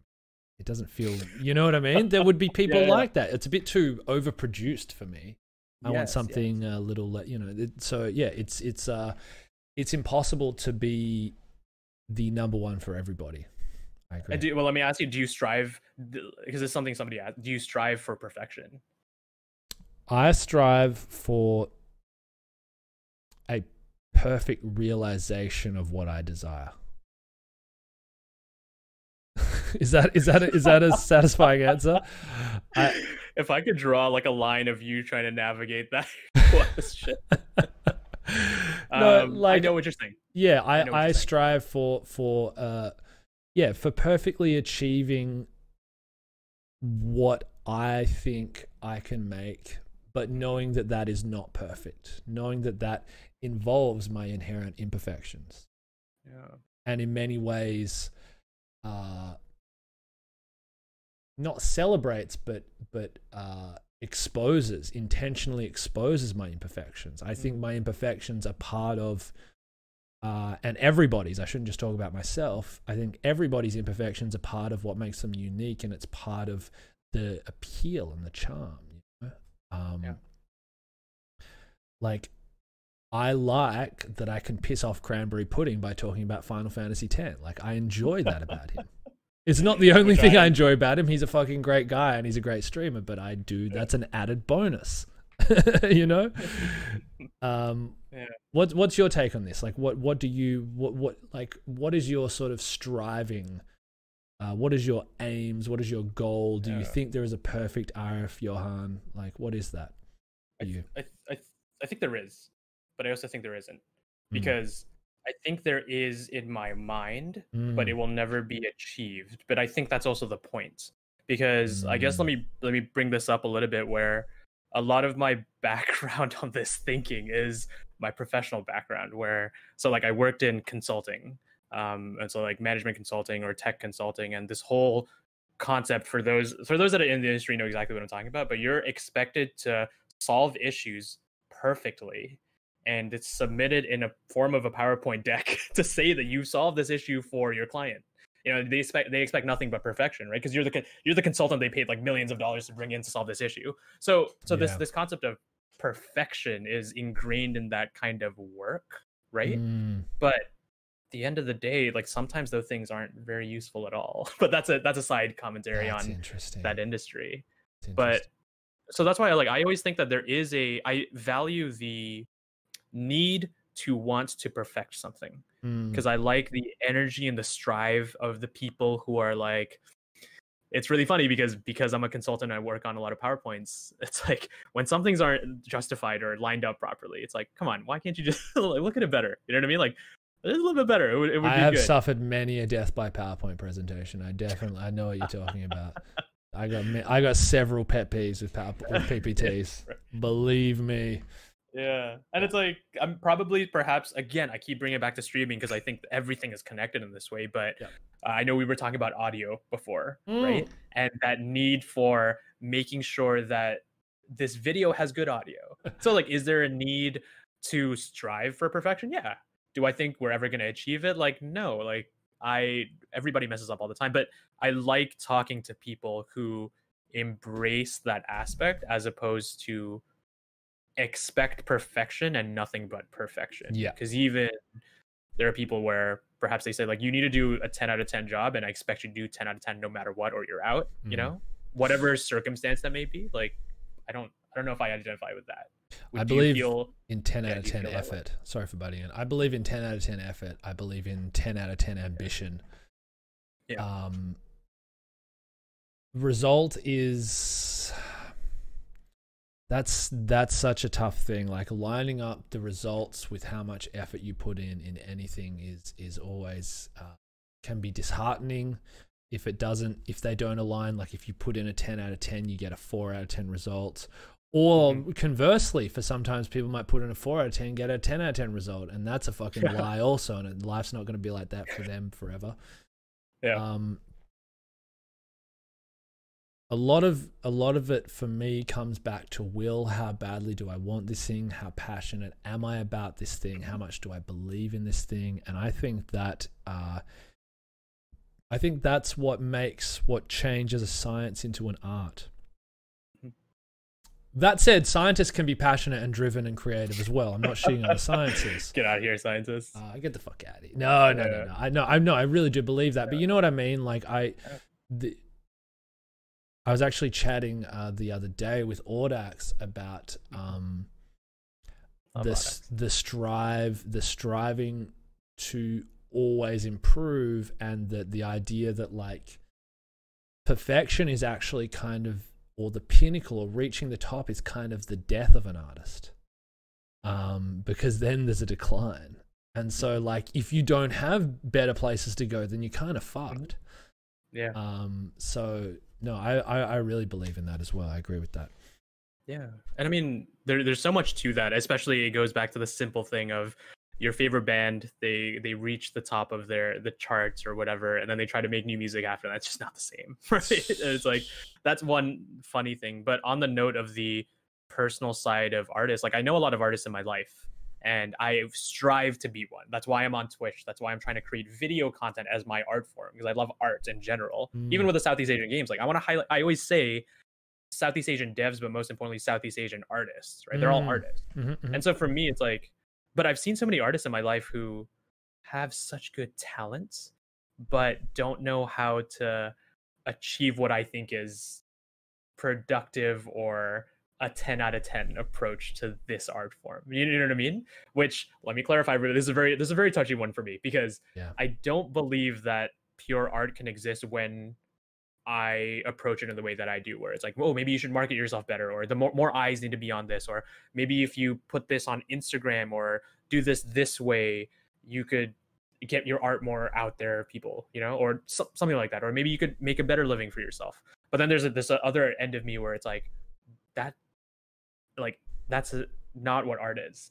Art is supposed to be the opposite of that. It's supposed to be a reflection, a very personal piece. And like, so I don't know, I go back to this whole thing about like art and content, and is there perfection? Is there a better way to do it? Probably. I don't know. I have my way of doing things, and I think I want to do things a certain way, but I'm also I also don't know if I create good art enough for me to do so, you know, to say that I have that. When you say the art you created you don't think is good enough, is that you being critical of your streams, or because you alluded to earlier the fact that you do other forms of art? Is it with all things, or mostly focused on your stream? I think a lot. It's everything. The stream is definitely one of them. Again, it literally goes back to like, is this overlay good? Is this sound effect good? Is that good art for people? But then it's also music, right? When I try to like record myself playing a song, is like, is that really, does it sound really good? Like, or can I do better than that, right? Or even again, when it comes to like building PowerPoints for work sometimes, which I'm so glad I don't do 24/7 anymore, but there's things like that's an art form. It's a visual art form, you know? This is so nerdy. Writing an email is an art form. It is. It's like a linguistic art form. So no, that's not nerdy at all. That's facts. That's law right there. Yeah. Emails. So I don't know. Again, like I really always want to push it back because it's like, do you see your art being just your stream, or do you have a much more, all right, like what do you categorize as art? Ooh, okay. I think art is something that there is no direct formula to making the best version of it. You know, like there's probably in the current knowledge the best formula for creating the strongest PC. Therefore, I would say that's a science. There might be art in finding new technology and harnessing technology to boost the power. There's probably an art in that. Yeah. But my very scientific definition of what I think art is if there is no logical formula that always works to achieve success when there are intangibles.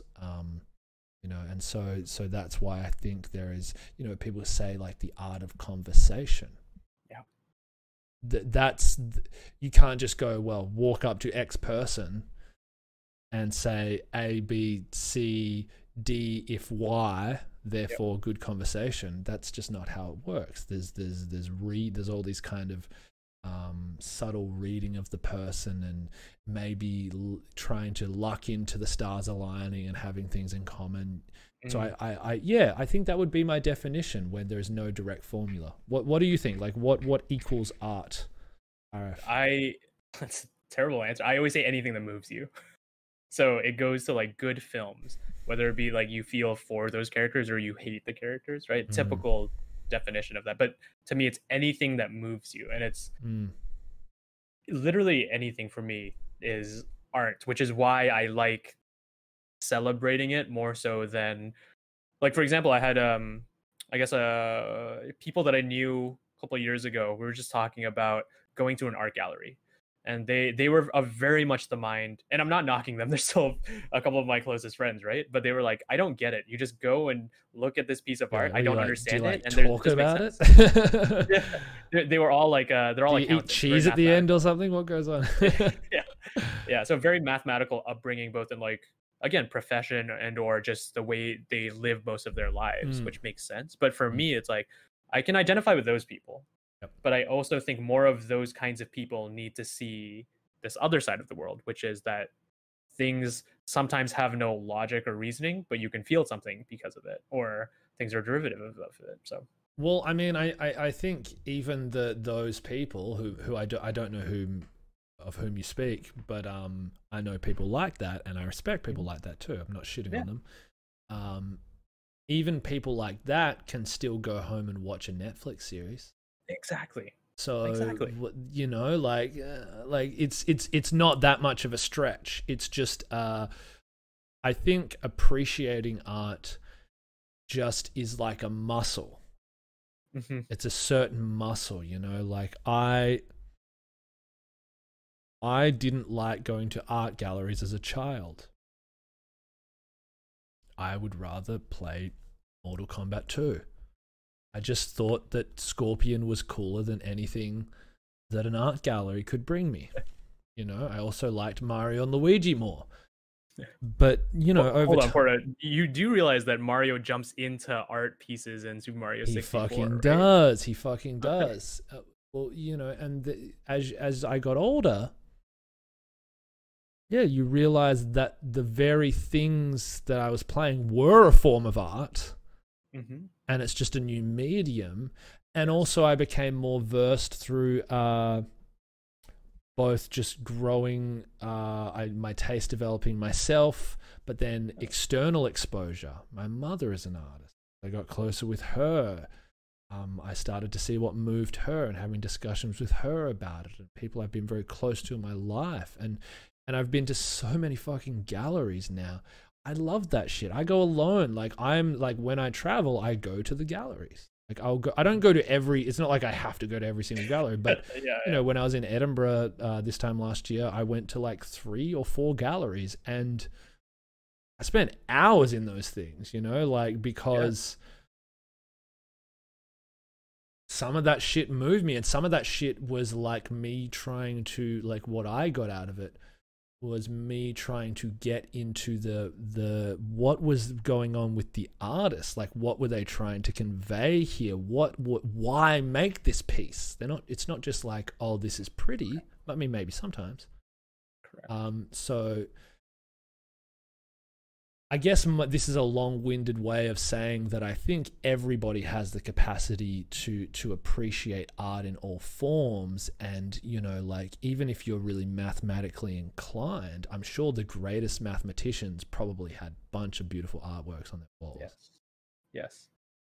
Yeah. Legitimately, yes. Yeah. I mean, I agree. And touching on a pet peeve I have, it's I'm a big cinephile, right? So I almost went to debating majors in college. I was like, maybe I should do film major, or even in college, I was like, should I pick up a film minor? I'm very interested in like film as a medium as well. And I hate it. I hate it when I'm describing the intent of the director, or, oh, like Her and Lost in Translation are both movies about the divorce that those 2 directors had, right? I'm explaining this to people, and I'm saying that it's an interpretation of their relationship is always my go-to example. And when people say like, oh, you just watch the movie, don't think like too hard about it. It's like, how do you not think about these things to me? And again, it really comes down to like, it's not like I like give shit to a lot of those people, or like I hate those people. It's just I wish, when it comes to the creative side that we're touching on, that appreciation for it, like you said, I just really wish, and I think we are as a society moving towards that. I just really wish more people looked behind the curtain more so, because I respect, in this world, the people I respect the most are artists. Yep. And it's not that, and again, like we said, art can take very, very different forms, but people that know that they're making art or perceive their work as art and strive to be a better artist are people that I respect more so than anybody else. Yeah, and especially the struggles that they go through, you know, like, you know, it's been much detailed, and sort of there's been much ado about it in, you know, it's almost like a fable now, the struggling artist. Yeah, the tortured artist, yeah. But more so than emotionally tortured, financially tortured. Like, that's really the, you know, because everyone's emotionally tortured. Come on. Yeah. Well, that's life. But how financially much money are we making on Twitch, right? Exactly. Yeah, well. Yeah. It's just like, you have to respect anybody that believes in something enough to fully devote themselves to it, even though they know they could do something that they don't believe in and get 4 times as much money. I don't think that everybody should be doing that, because then the world might not run as well. But the world, we might not have fucking internet if that's the case. Yep.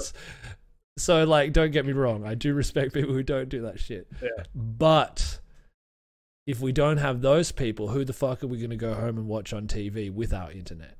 Yes. You know? Exactly. I agree.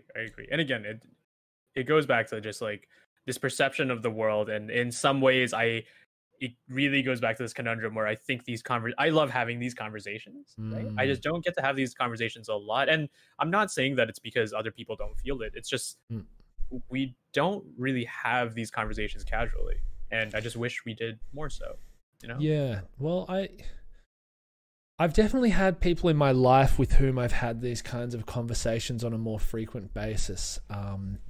But it's not everybody. And it's interesting, you know, I don't think it's a measure of intelligence, to be honest with you. You know, there's like that, there's that thing where it's like, oh, you're trying to sound smart, or you're trying to say, I'm a moron. Like, we're all dumb, I think. But like, yes. But Yes. you just need to play GeoGuessr and see fucking Jim Carrey. There's some guy with the face of Jim Carrey that apparently knows where everything is the moment he sees it, to realize how inferior you are as a human being. But I think it's just about having that desire to be, or having even an interest in finding something like that fun. It's like when you see people who are just jacked, like you see people who are just fucking jacked from the gym, and you go like, damn, like why are they so, like why are you like a He-Man? Don't you work in an office? And I think the fact is because they find it rewarding. Yeah. Like they find that shit rewarding, you know, like personally to me, I only do enough exercise to feel like I'm using my body. I'm never going to be that kind of guy, but I get that. And I think, you know, like what we're talking about is kind of an equivalent of that, you know, it's just fun. Like it's life is more interesting when you think about shit rather than just go like, oh, that was a cool movie. You know, like where do you go from there? Do you like, you can get so much more out of something by breaking it down. Yeah. And I love that you said like somebody can get super jacked. Unfortunately, I'm not going to be that person. Maybe.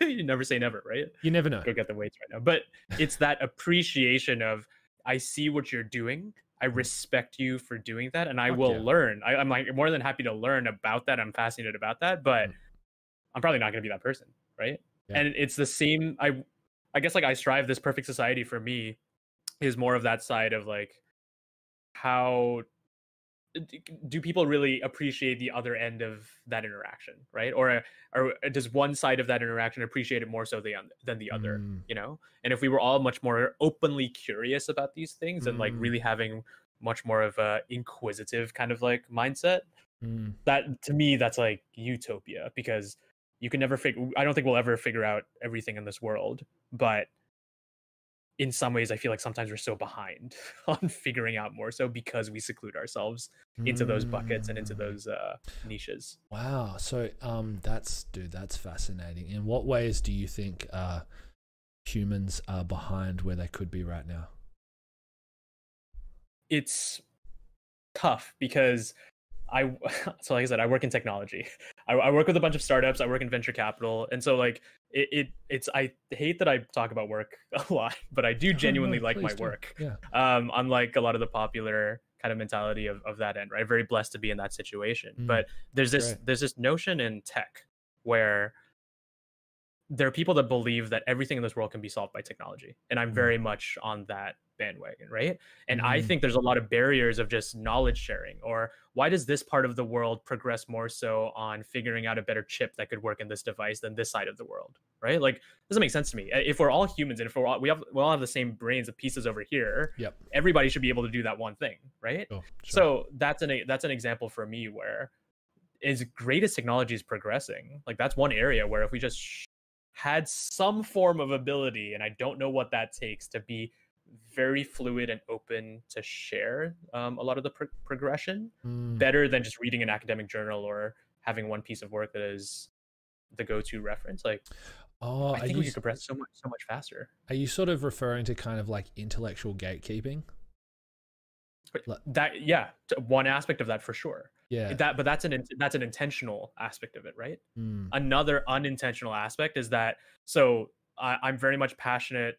I don't know how much this relates, but I'm very much passionate about this concept where somebody can, like the CEO of Twitter, somebody from a rural village in some random country could be the CEO of Twitter with that idea. They just don't have the capabilities to do so. Yeah. Right. Yeah. So it's that mentality where, again, if we all have the same brains, everybody can create a Twitter or something that's like as big as whatever this thing is, but they just don't have the resources. So that's perhaps an unintentional thing where maybe they don't have the internet to properly gain those things. So I'm very much of this. I'm very passionate about this thing of like, how do we get everybody in a level playing field? To me, that sounds like an argument for equal opportunity. Which I am 1,000,000% in favor of.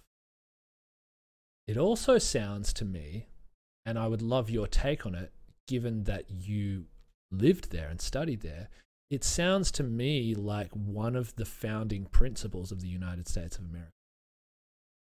Was that idea that you're sort of expressing on a global scale? Yeah. You think that was, or do you think that was born there, or where was that born? I don't know.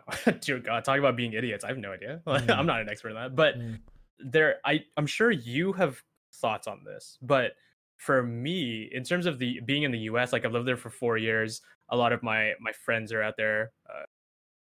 Very, very important place in my life. It's made that idea of the American dream, and I hope this doesn't offend the American viewers, but I feel like most of my American friends are very critical of the American dream as well. This concept of the American dream, but the more you're into that system, in the American system, where you think that is achievable, the more you realize that it is very much inachievable in that country, you know? And that's why a lot of, I'm assuming, again, not to touch on like very specific events, but this whole movement of revolts in some ways, and demonstrations and public, I don't know, displays of dissatisfaction exists, is because people realize that the American dream doesn't actually exist, right? But then on the other hand of that, it's like, I kind of criticize my culture as well of being the opposite end, where sometimes we expect things that are handed to us and we don't have a cultural intrinsic upbringing of, in order to achieve that, you need to do it yourself, right? It's less so present in my culture, and I feel like it's a fair assessment in saying that. So those two ends of the spectrum make me, I've had such an interesting relationship of that, of like, is there a middle ground here where individualism matters, and that concept of agency and building something for your own and progressing, can you have it one way or the other, or can you not, right? Well, I come back to the UN thing and feeling as if perhaps there is no system. Perhaps there are. Well, look, I think there has to be a system, because if not, then what are we going to do? Like, you know, but no, I mean, obviously, well, it's the flaws of that nation. Have ever the flaws of a nation been as well documented in real time? But here's the thing, though: is that not a testament to the freedom of that nation, in a sense, that the flaws of its flaws are documented in real time, while it still holds? You might debate who is the superpower of the world right now, but it still holds a big, vast sway of influence. Like, I don't think that's. I think that's new, you know. Yeah, and I don't know if that particular point, I totally agree with you. But on another point of that, where the ability to protest, right, in the States, a lot of my American friends, for example, say like, oh wow, I can't believe we're protesting. I can't believe how messed up my country is, right? And I could say the same thing about my country. I can't believe how messed up my country is, but there is a fear of protesting in my country because of the way our government operates, right? And the United States is very fortunate to be in a position where you can challenge the status quo in that way. And only recently, I would say, that there has been institutional backlash to that mentality, right? There's a lot of people like coming from Asia as well, and other parts of the world, where, you know, we can't even talk about our government sometimes, because there is a fear of something happening in a very real way, and in America that doesn't exist. I've seen that in real time. Yeah, because I know politics is something I know you bring up every so often. I know you have a lot of thoughts on it, but Australian politics, I can't imagine. You guys are so critical, openly critical about your government, and that to me is that's kind of like a blessing in a weird way. It is, right? A blessing. It is a blessing. It's weird, isn't it? It's kind of the same thing. I mean, the good news is we're insignificant on the rest of the world, so our criticisms don't extend outward. No, that's a good thing, right? Because if Australia was the size of the US, you better believe there'd be as much shit talking about Australia. And I actually think that would go for almost any country. Not to discount the things that are going on over there, but fuck, a country is a big place. A lot of shit happens in a country, you know. But yeah, no, I agree. That ability, that, you know, it reminds me of the artist Ai Weiwei, and his, you know, he went to the US, I think, in like the 70s. And he sort of was just blown away by the protests, without even really be like thinking so much about what it was about, but the mere fact of them. Of it, yeah. You know, and he's described that as one of his driving forces towards some of those values of that different system. Not necessarily that he's about everything, but about picking for himself, I guess. Like, well, yes, that's good. No, that's not, you know. Mm-hmm.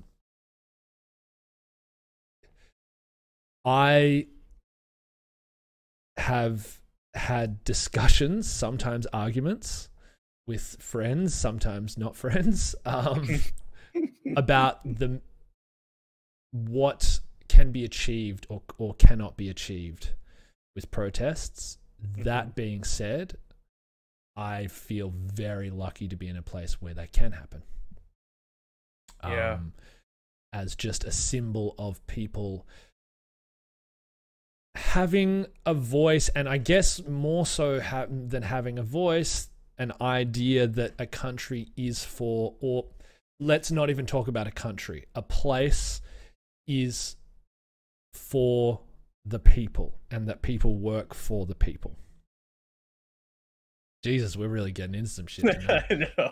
It's funny. It's really funny. But again, it's conversations like this that fascinate me, because there's a lot that I'm learning. Me right? too. Me too. And as much as I'm saying these thoughts, these are very much unfiltered, or some of them filtered and cultured just because I've talked about them a lot recently. But it's not like we know anything better about the world than other people either. So then it comes back to this thing where, is there a perfect society? Is there something that we can strive towards? And are there always going to be factors against us? And again, I apologize for keep bringing it back to Twitch, because it's such a funny, there's so many funny. Don't apologize. This is just backdoor marketing for my Twitch channel anyway. Don't worry about it. But it's like, we met through Twitch, and Twitch is very much centered around this aspect of community. Yeah. And if you are, like, I know you joked about it before, right? But like, if you're the dictator of this, of your community, right? Like, how much agency do you give to your viewers? And what is, do you see your Twitch stream as a country that you're building? Yeah, all right. Like, I don't know. I feel like I'm projecting there, but I'm curious to know if you ever thought about that. Of course. You're generating landscapes. You're generating landscapes of thought, of interaction. And that's why I struggle with how much to police it or how much to let it alone, because I am like, really, and I know this from my teaching days, I was a pushover. I was a pushover. Like, you know, like, I was never a tyrant. I was never strict. Yeah. And that's kind of how I, like, push my wrong buttons, and then you'll see a side. But that's anyone. That's not like specific to me. In regard to your question, yes, it is something you craft, but that said, I didn't really have in mind the particular personalities that would be involved. And so in many ways, it's so much richer than I could have envisioned, because I didn't really know. All I knew is that I wanted it to be marked by curiosity, humor, and respect, I guess. See, those are pillars, right? That's like your country's constitution. That's it. When I draw up my flag. That's so flipping nerdy. Well, you know, what's your stance on it? Like, do you go into crafting your community, or like, how much of an influence do you think you peddle in your community? Do you stay out of it? Do you just let it form of its own accord? How does it form around you? I very much believe in guidance, right? And there's a lot of these leadership qualities and conversations that I've seen, or panels that I've attended, where it's like, you know, what makes a great leader? You don't tell somebody what to do, you guide them towards what you think they should do. And sometimes they might surprise you, right? And I'm a firm believer in, things will only be better if we work together. Yeah. And that goes, again, really back to this whole Twitch thing, where I love supporting growing streamers, mostly because if not me, then who else will support? And I think that sounds a little bit weird when I say that, but it's like, if we don't support each other, like, who's gonna look out for us, right? Yeah. And this whole thing where, in terms of my community, thought I could be like, even like what we choose to play, it's like, I know we're doing this game, I know we're doing this game, I know we're going to be doing this, and then sometimes somebody will have a great idea in the chat, or funny bits come out naturally through interactions, and then we go with that, and then it turns out, I don't know, we're doing a Minecraft stream, sure. Like, did not intend to do that. Or even with choosing my mods, I mean, I have an interesting story where there's somebody that's been showing up in my chat recently, Alighten, and she has been such a strong member of the community that I was like, I want you to have more agency, because this is not me, this is us, and by us I mean this is our community. So here's like, as a mod, maybe you have a little bit more agency of like, yeah, banning the bots that like, please give me more followers, I would love more followers, just don't want to pay for them. Become famous. Yeah, so but it comes back down to like, I like crafting this environment of collaboration, this environment of assistance, this environment of working with each other, because I know I'm dumb. I know for a fact I'm dumb, and I don't do the best that I could do.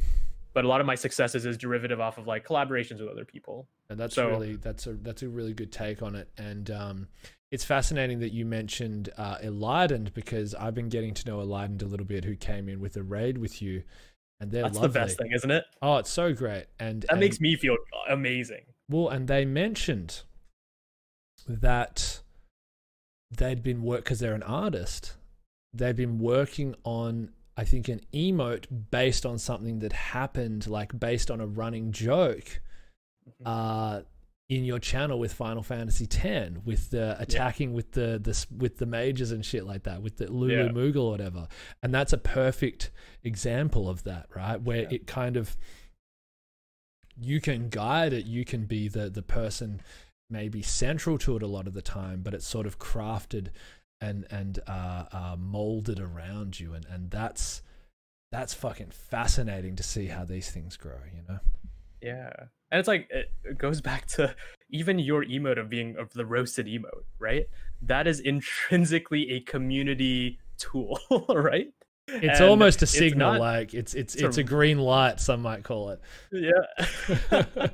It's like, to roast you, or to roast the content, or to roast other people. It's the epitome of what I think Twitch is, which is community. And it's the epitome of what I think art is, which is collective experiences, right? Yeah. And it's, that whole, I just think this whole space is fascinating. And like you said, talking about this medium and the fact that we're able to have these higher level conversations of conceptual understanding of the world, but be able to apply them to things as crazy as, I met you because you play video games and I play video games, and we both play video games on an internet website. Isn't that bizarre that video games led us there? We got here from pressing buttons on a controller in some digital sphere. Yeah. But that is, I think that is kind of integral to a lot of video gaming, is a sense of wonder, and especially with the RPG players. And I know that you're an RPG player. In fact, I know something about you, Mr. Arief. Really? Pretty sure your favorite series, and this I need to delve into, Kingdom Hearts. I flipping love Kingdom Hearts. Okay. If I could get a tattoo, I'd get a Kingdom Hearts tattoo for sure. All right. Okay. We need to discuss Kingdom Hearts, because all right, I do not have a hot take on it, because I've stayed away from it, because I kind of don't get it. I saw, neither I'm like, do I. Okay, please do tell. I'm just kidding. No, is that it? You just well, no, I mean, like, because I grew up as a JRPG player, as a Squaresoft player, and I see this thing that integrates like Square, this universe, action RPG integrating Squaresoft characters with a kind of new protagonist with a key as a weapon, and then Disney, and I just got confused, and I just went, I don't know, I'll come back to that. I'm not sure what's going on. So describe for me your love for this game, please. You perfectly described the Kingdom Hearts experience. No, I love it, and I don't know how else to say it. It's my favorite video game franchise, because I think I've told this story so many times on stream, but I'll say it here, where I'm playing Final Fantasy X now, because when I got the PlayStation 2 for my birthday, like I can't remember how old I was. Got it for my birthday, opened up the box, I got a bunch of games. My dad passes me like a stack of games. And the first one on the top was Final Fantasy X. Ooh. Right? I put in Final Fantasy X into the PlayStation 2. Couldn't get into it for the first like heard Titus's voice, so. got the fuck out of there. Right. I didn't even notice it back then. It's terrible. But then ejected the disc, and then the next like page of the video games stack was Kingdom Hearts, and I was like, oh, this was cool. Put it in, and I was like, this is it, and just never looked at Final Fantasy X again. Damn. And that spiraled this whole love for Kingdom Hearts. But dude, at the end of the day, for me, it's like, it's fun, it's funny, but in this really corny way, and I will use this example for the rest of my life, but Kingdom Hearts has impacted me as an individual and made me a more positive person. Wow. And made me appreciate the world through a medium that is so funny, because you are indeed a spiky haired kid bashing dark, like, I don't know, creatures from hell with a key, and like Donald Duck is by your side, like, but it's taught me so much about human morality and what it means to be a good friend or a good person or to be positive. And I sound like such a flipping nerd, but I love it at the same time. That medium of that art has made me a better person, or has guided me to be the person that I am today. Yeah. And I mean like you, for example, like what do you when you grew up playing video games, and I'm pretty sure you've been playing them at a very young age as well, I'm assuming. It's like, yes. Was there the game of narrative superseded this more of a gameplay function? Like Tetris is great. Tetris is phenomenal. I love Tetris as a kid, but like, I'm not going to say Tetris changed my life. Well, yeah, there's always and this is what you get from people who have a tendency towards RPGs, especially of a certain age group, is that it was generally, I played this and that and it was really fun, and then I popped that in, and then then I haven't looked back. And for me, it was Final Fantasy VII. For me, it was a friend showed me some cutscenes from Final Fantasy VII. I was like, oh, that looks really cool. Got a copy of it, got majorly invested because of the nerdy numbers-based shit. Like, ooh, if I level, I can get Bolt 2. Wonder how much damage that does if it's a machine-based, materia slots and all that kind of shit. Yeah. But then really what's going on is you're actually being your sort of passively absorbing these characters and these dynamics and this sort of epic story, and really in many ways a bit of a tale of identity. I would say that Final Fantasy VII is a bit of an identity tale. I would even argue that all Final Fantasy games are kind of identity tales, more 100%. So than morality tales. There's a big empathy to them all as well. I think something that I really loved about that game and probably stuck with me as a human being outside of gaming was the villain of that game. Sephiroth, for those of you who somehow don't know that. Spoiler, bad guy. But the fact of the matter is that was probably the first that I can recall anyway, villain of a piece of media that I had consumed that wasn't really necessarily bad initially. That was complex, that had reasons. There was a story, and there were reasons for what they did, even if those things were in direct conflict with the good of the people that you controlled and maybe who you valued around that. There was this sort of nuance and empathy to it, like, yeah, he's fucked up, but you can kind of understand in a weird way, even though you need to stop him. And I think that's a really important thing in life, is understanding that there aren't any. I don't believe in there being true, straight up two-dimensional villains on Earth. Even the worst people on Earth, they must. And I believe this, and I'd love to hear your take on this. I feel like even the worst of the worst, in their minds, they were doing the right thing. Doesn't mean they were. Yeah. But I feel like I can't imagine how a person could do the wrong thing unless they had a logical reason that made them think that they were doing the right thing. on some level. And I think that game kind of taught me that in a way. And so that would have been mine. Yeah, I love that you said that, because it's not about the concept. The concept is out there and it exists in the world, but it's that it taught you that, right? Like, other people could have experienced similar art forms, whether there be 7 or 8 or something else, that could have taught very similar lessons, right? But that was the one for you. And I think that's why it comes back to this whole thing where art is, people just need to appreciate it more, because they can teach you so much more than at the what it's at the surface, right? And I do agree with you. The 2 things I want to pull up here is my love for Pokemon, of course. Pokemon, the first movie, Mewtwo, one of my favorite tweets. And I like to think that I make good tweets, but I often don't. But one of my favorite tweets that I thought of and immediately published was the fact that Mewtwo Strikes Back, the first Pokemon movie, is the movie that taught me about existentialism before I knew about existentialism. Right. Because Mewtwo was created by Giovanni. So nerdy, I love it.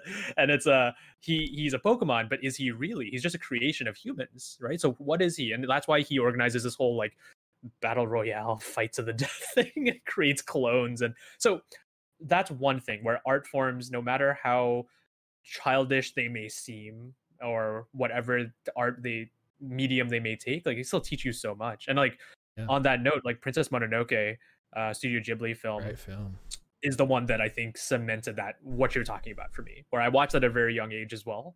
And it was, Lady Eboshi is not the villain because she's trying to help her village. That is at the expense of environmental care, right? But it is to progress her people and take care of her people. So there's no such thing as a 2-dimensional villain. And it's lazy storytelling. It's lazy storytelling when they do it. But storytelling is one thing, but also in humanity, there's no way you can't see that, right? People aren't inherently, they're only doing bad because they want to do bad. I don't buy that. But this comes back to what we're talking about having a sense of wonder and thinking about things, and why would you want to think about the art? Because I think it's convenient for people to think that about people, that they are just bad and they are just like evil, glorious money, you know, like people are more complex than that. And you know what I mean though? Like it's lazy storytelling when they do that. Like if there was a criticism of the characterization of FF7, you might say that some of the Shinra executives, there's a bit of lazy storytelling there. They didn't really go, maybe in the remake, I haven't played it, but and nor are you going to for the next 6-7 years. It'll come around eventually. But there'll be a remake by the time I play it, just in time for the remake to come out. But like that's lazy storytelling when people do that, or economic storytelling because they didn't have the resources to fully characterize everybody, which I understand when you're doing a vast open world game, for example, or even a fantasy novel or some grand scope kind of thing. But that is lazy critical analysis of your fellow human beings in real life as well, you know? And so that's where we're touching everything. That's where I have sort of disengaged with the media these days, because I see that perpetrated a lot wherever I go. X person bad, X person good, change the channel, swap it round, same story. It's like, oh my God. People are complicated. I love Twitter. Don't get me wrong. I love it's my favorite. I don't think you don't use Twitter, right? No, never got into it. Never tried it out. That's fine. I love it. It's my favorite like social platform, whatever may have you. I live on it. But damn, all right, we need to discuss this as well. Like, okay, but at the same time, it very much. I agree with that. The whole whenever I read any piece of news or any post, whether it be news or not news, I know for a fact somebody's going to quote tweet it and have a derogatory, like some sort of negative connotation about this video. And there's going to be so many people that like that tweet. And then somebody's going to quote tweet that tweet and be on the opposite side of it, you know? And it's so confrontational. And in some ways it's so beautiful because we're actually openly critiquing each other. And I told you like on this like chat that we've had, like I appreciate that process, right? But it's also the best and the worst thing. And there is this beauty of imperfection, right? Where I don't know if I don't know if I buy it or believe in it, but it exists. Where something that's so good for us can also be the worst thing for us. Like that's very much Twitter for me. Yeah, no, I think you're right. You know, like how do you consume your news? Like what do you do? Dude, I very infrequently and haphazardly, I would say, is how I consume it. I'm gonna steal that. So I try to, if I want to get a story, I sort of study it in the same way that you're taught to study history, where you get multiple sources and you get more than one primary and secondary source, and try and find the common threads and use your own critical analysis to make what you think of it, understanding the inherent bias in everything, you know, that kind of shit. Highlighting the you know what I'm talking about. So what I do is I grew up a lefty. I was raised left. My mother's an artist, so of course the news corporation with which I am most commonly like clicked into or linked into is The Guardian. But I know what The Guardian is. And so like I know that there is an opposite. Terrible movie section to that, by the way. Whoever reviews their movies, absolutely terrible. Yes. Anywho. No comment. But well, I don't get my movie reviews from there. From neither of those. From neither of those. I actually you know what? I'm diverging a little bit, but Roger Ebert, when he was alive, was my guy. When Roger Ebert was alive, he was my guy. Anyway, but then I will go to the other side, which is Sky, and they're extreme. And so I go, okay, this because they're both kind of they're fairly apart. Yeah. And I look at a thing if I want to look at it, because often I don't. Yeah. And then I go, all right, so apparently that, but apparently that, so what is... Yeah. Maybe it's about there, you know? And that's how I try to consume it. But, interesting. You know, interesting. How do you consume this shit? I struggle with that because here's news is a tough one, and I know I asked that on you, but it's coming back to me. No, but it's an interesting I consume the most news on Twitter, objectively speaking. Objectively speaking, if there's a global event, I follow the range of Twitch streamers to YouTubers to tech enthusiasts to diplomats, right, to venture capitalists to whatever have you. I follow. You can see my Twitter. I'm very not ashamed of how many people I follow, and it's not a follow for follow thing. I'm sorry, everybody. Like I just love everybody's opinion, right? I'm so fascinated by it. But I consume objectively the most news on Twitter. But the sites that I go back to are sites that I feel comfortable with the people that are writing those articles, because for me, like the news, it's the news. But I also treat reading the news as a form of entertainment, if you will. Of course. Yeah. And so like if somebody like tells the news in a better way that I like, which is such a bad framing of the news. The news should be objective, right? But it can never be. But it's a business. For me, it's about storytelling. Yeah. And if you can tell the story in a more effective way, I'm more interested in reading that as opposed to a bullet pointed list of what happened. And I don't know how good that is for the outlook of our society, right? But it's something that I think about. And like, so for example, The Verge, I get all my tech news from The Verge. And some people don't like the way The Verge writes. I love it. And I tell people it's because I just love the way they write articles, you know? And that's one thing. In terms of like the actual news itself, and by that I mean like impactful world events that have much more impact around. I don't know. It's like, I don't know. I don't really know if there's a particular spot, like probably the BBC, just to make sure I have the general overview of it. But it's like Twitter is really where it's at. And I don't know how bad that is. I've got no horse in the race. I can't criticize that take because I don't know. I haven't spent enough time on it. Do you consider Twitch a form of this media machine? Do you think that you have an influence over the people that watch you, right? When it comes down to it. I hope not. Really? Well, I don't want to influence their I don't want to influence their view on things. No, I mean, I don't want to. For example, I would not want people to agree with my takes on things simply because I profess to be right. Or with a few exceptions. There's a few of the, no, let me be honest. There's a few exceptions. But no, for most people, the only way I would want to influence is to be a good representative by example of the way I interact with others, and that's about it. Interesting. How about you?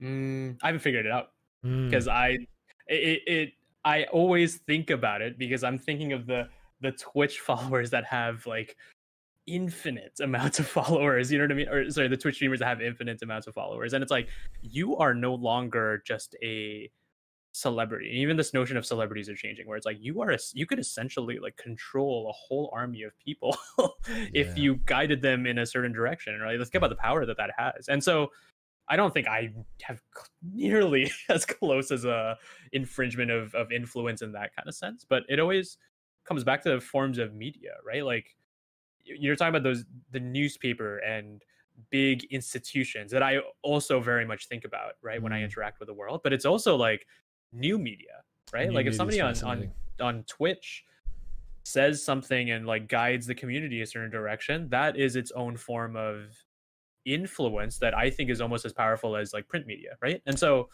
it comes back to like I always so curious about smaller streamers because that's a very much a big streamer kind of like conversation, right? But yes, how are we influencing the world, Arif? I know, right? Exactly. They all just get together or something. No, but like on a more positive side, it's like the reason why I don't want to say no to that is because I have become a better person by watching people on the internet. Where there's some, I don't know if there's some things that I've vehemently disagreed with, but I've changed my views on a certain thing that I don't think is like too negative. So for example, like using the term gay, right, as in a negative connotation. It was very much prevalent. I know we've grown past that as a society, right? But it really came down to a lot of like content I was watching online where they started to change their narrative around it as opposed to my friends. And that has had a positive influence on me where I was like, yeah, I'm actually not going to do that anymore, right? Or I know that's a very, for like the Kind of Funny best friends, there's another the CEO of Kind of Funny has a great story about that as well. But that is one example. So I think using that as an example that I feel most of us have had, I like to use my platform, however small it may be, which is tiny, and I know you know, right? But as a positive machine. Yeah. And in that way, I think that influence does matter. And if you I don't know if it's about calling out people. It's more about having the conversation, like I'm assuming you're leaning towards as well, right? Well, yeah. I mean, I think there's an influence that, like, even on the lowest level, there's an influence that you and I are having on each other right now. You know, just in this little conversation, even if we agree on most things, which it seems that we do, there might just be some things that you bring up or I bring up that I'll think about later and go, yeah, that's interesting. And so, yeah, the influence does exist. I think I sort of shy from influencer as kind of as a current dirty word in a way, but you know what I mean? Like, I know exactly. Yeah. I'm an influencer. Yeah, dear God, people. No. I have some people that call themselves influencers. Yeah, see, I'm never going to get to that stage, I think. What do you think about that? What do you think about calling yourself? Could you see yourself calling yourself that? You are an influencer if you can just shape people's minds in an Instagram post. You're objectively an influencer. So I don't mind that, but I think it's again the false expectations of like what you think an influencer is, or the need to become an influencer. Like why? I think it's narcissistic. For what purpose? I think it's narcissistic. It is. Are you a narcissist? In so much as I like to think of myself in the best light, I think I'm if the average human is a 5 out of 10 narcissist, that's the average. I'd say I'm like a 5.5. I think I'm close to standard. I don't think I'm crazy. Like if Patrick Bateman, the protagonist from American Psycho, is a 10, And you know, the most self-loathing, you know, whatever is it? Actually, self-loathing is kind of a form of narcissism, but you know, if the opposite would be a 0, I think I'd be about a 5.5. I think everyone is to an extent, but I would never be a narcissist to the point that I would feel that I can influence people on my views on the world because my views are better, my likes are better, my tastes are better. I want people to think the way I do. I don't want people to think the way I do. That means I have to change. I'd rather be different. You know what I mean? I understand that. And I agree with that somewhat. Because it's saying, man, it goes back to like this whole thing of it sounds like you and I very much want to be different. And we have this obsession with that, or at least I do. I have an obsession with that. But I mean, there are certain, I guess, pillars, and I don't know if there's any at the top of my head right now where I feel like I do think are the right call in terms of a better outlook of this world. Like even just about being positive. I just wish people were more positive. And if I can influence somebody to be more positive, and again, I'm not talking as if like I have like 20,000 Instagram followers or something like that, or like hundreds of people watching me on Twitch. Like everybody here who's probably watching this video very much knows the numbers that like we all work with. But that's where I kind of like struggle with that concept. And then on the thing of narcissism, I think I very much agree with you, and I've kind of toyed with this idea of like positive narcissism, where it's yes, I'm interested in my own well-being and my own success, and then is that narcissism? You know what I mean? Is me striving to become a better person or a better version of me narcissistic and me wanting to succeed? So I don't like narcissism as a concept is something that I struggle with, right? Because even like this, like I'm such an extrovert that I think extroverted people are inherently narcissists, right? Because I want to be constantly speaking. Well, but do you think that narcissism is? Do you think they are the same things though? Like narcissism versus extrovert. Do all extroverts love themselves? Right. That's a great question. I don't know. Because they define extrovert. Well, how would you define being an extrovert? Getting energy from being around other people, or at least the traditional definition. Good, the correct definition. Correct. What is I don't know how do you quantify it otherwise? What do other people usually say? I think some people would accuse people who are loud and boisterous in public of being extroverts when that's not necessarily the case. That might just be the way that they behave in a public situation, but they might still need to be alone. You know, like I think the experience of being an extrovert or an introvert or anywhere in between is internal. It's not necessarily reflected in how they express themselves. Yeah. But going back to this narcissism idea, what is it about being an extrovert that you connect with the idea of narcissism?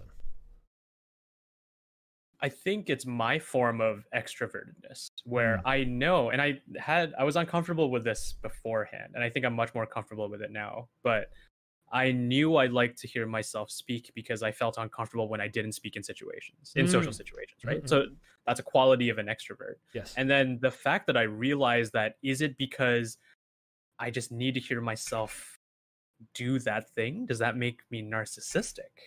So, and again, like I guess like that scenario, I hope I've been around friends that don't mind that kind of scenario, right? But it's just the nature of who I am, right? Like I love talking to people. I love having my thoughts heard. I very well recognize that I don't think I always have the best thoughts, but I always force it into the ether, right?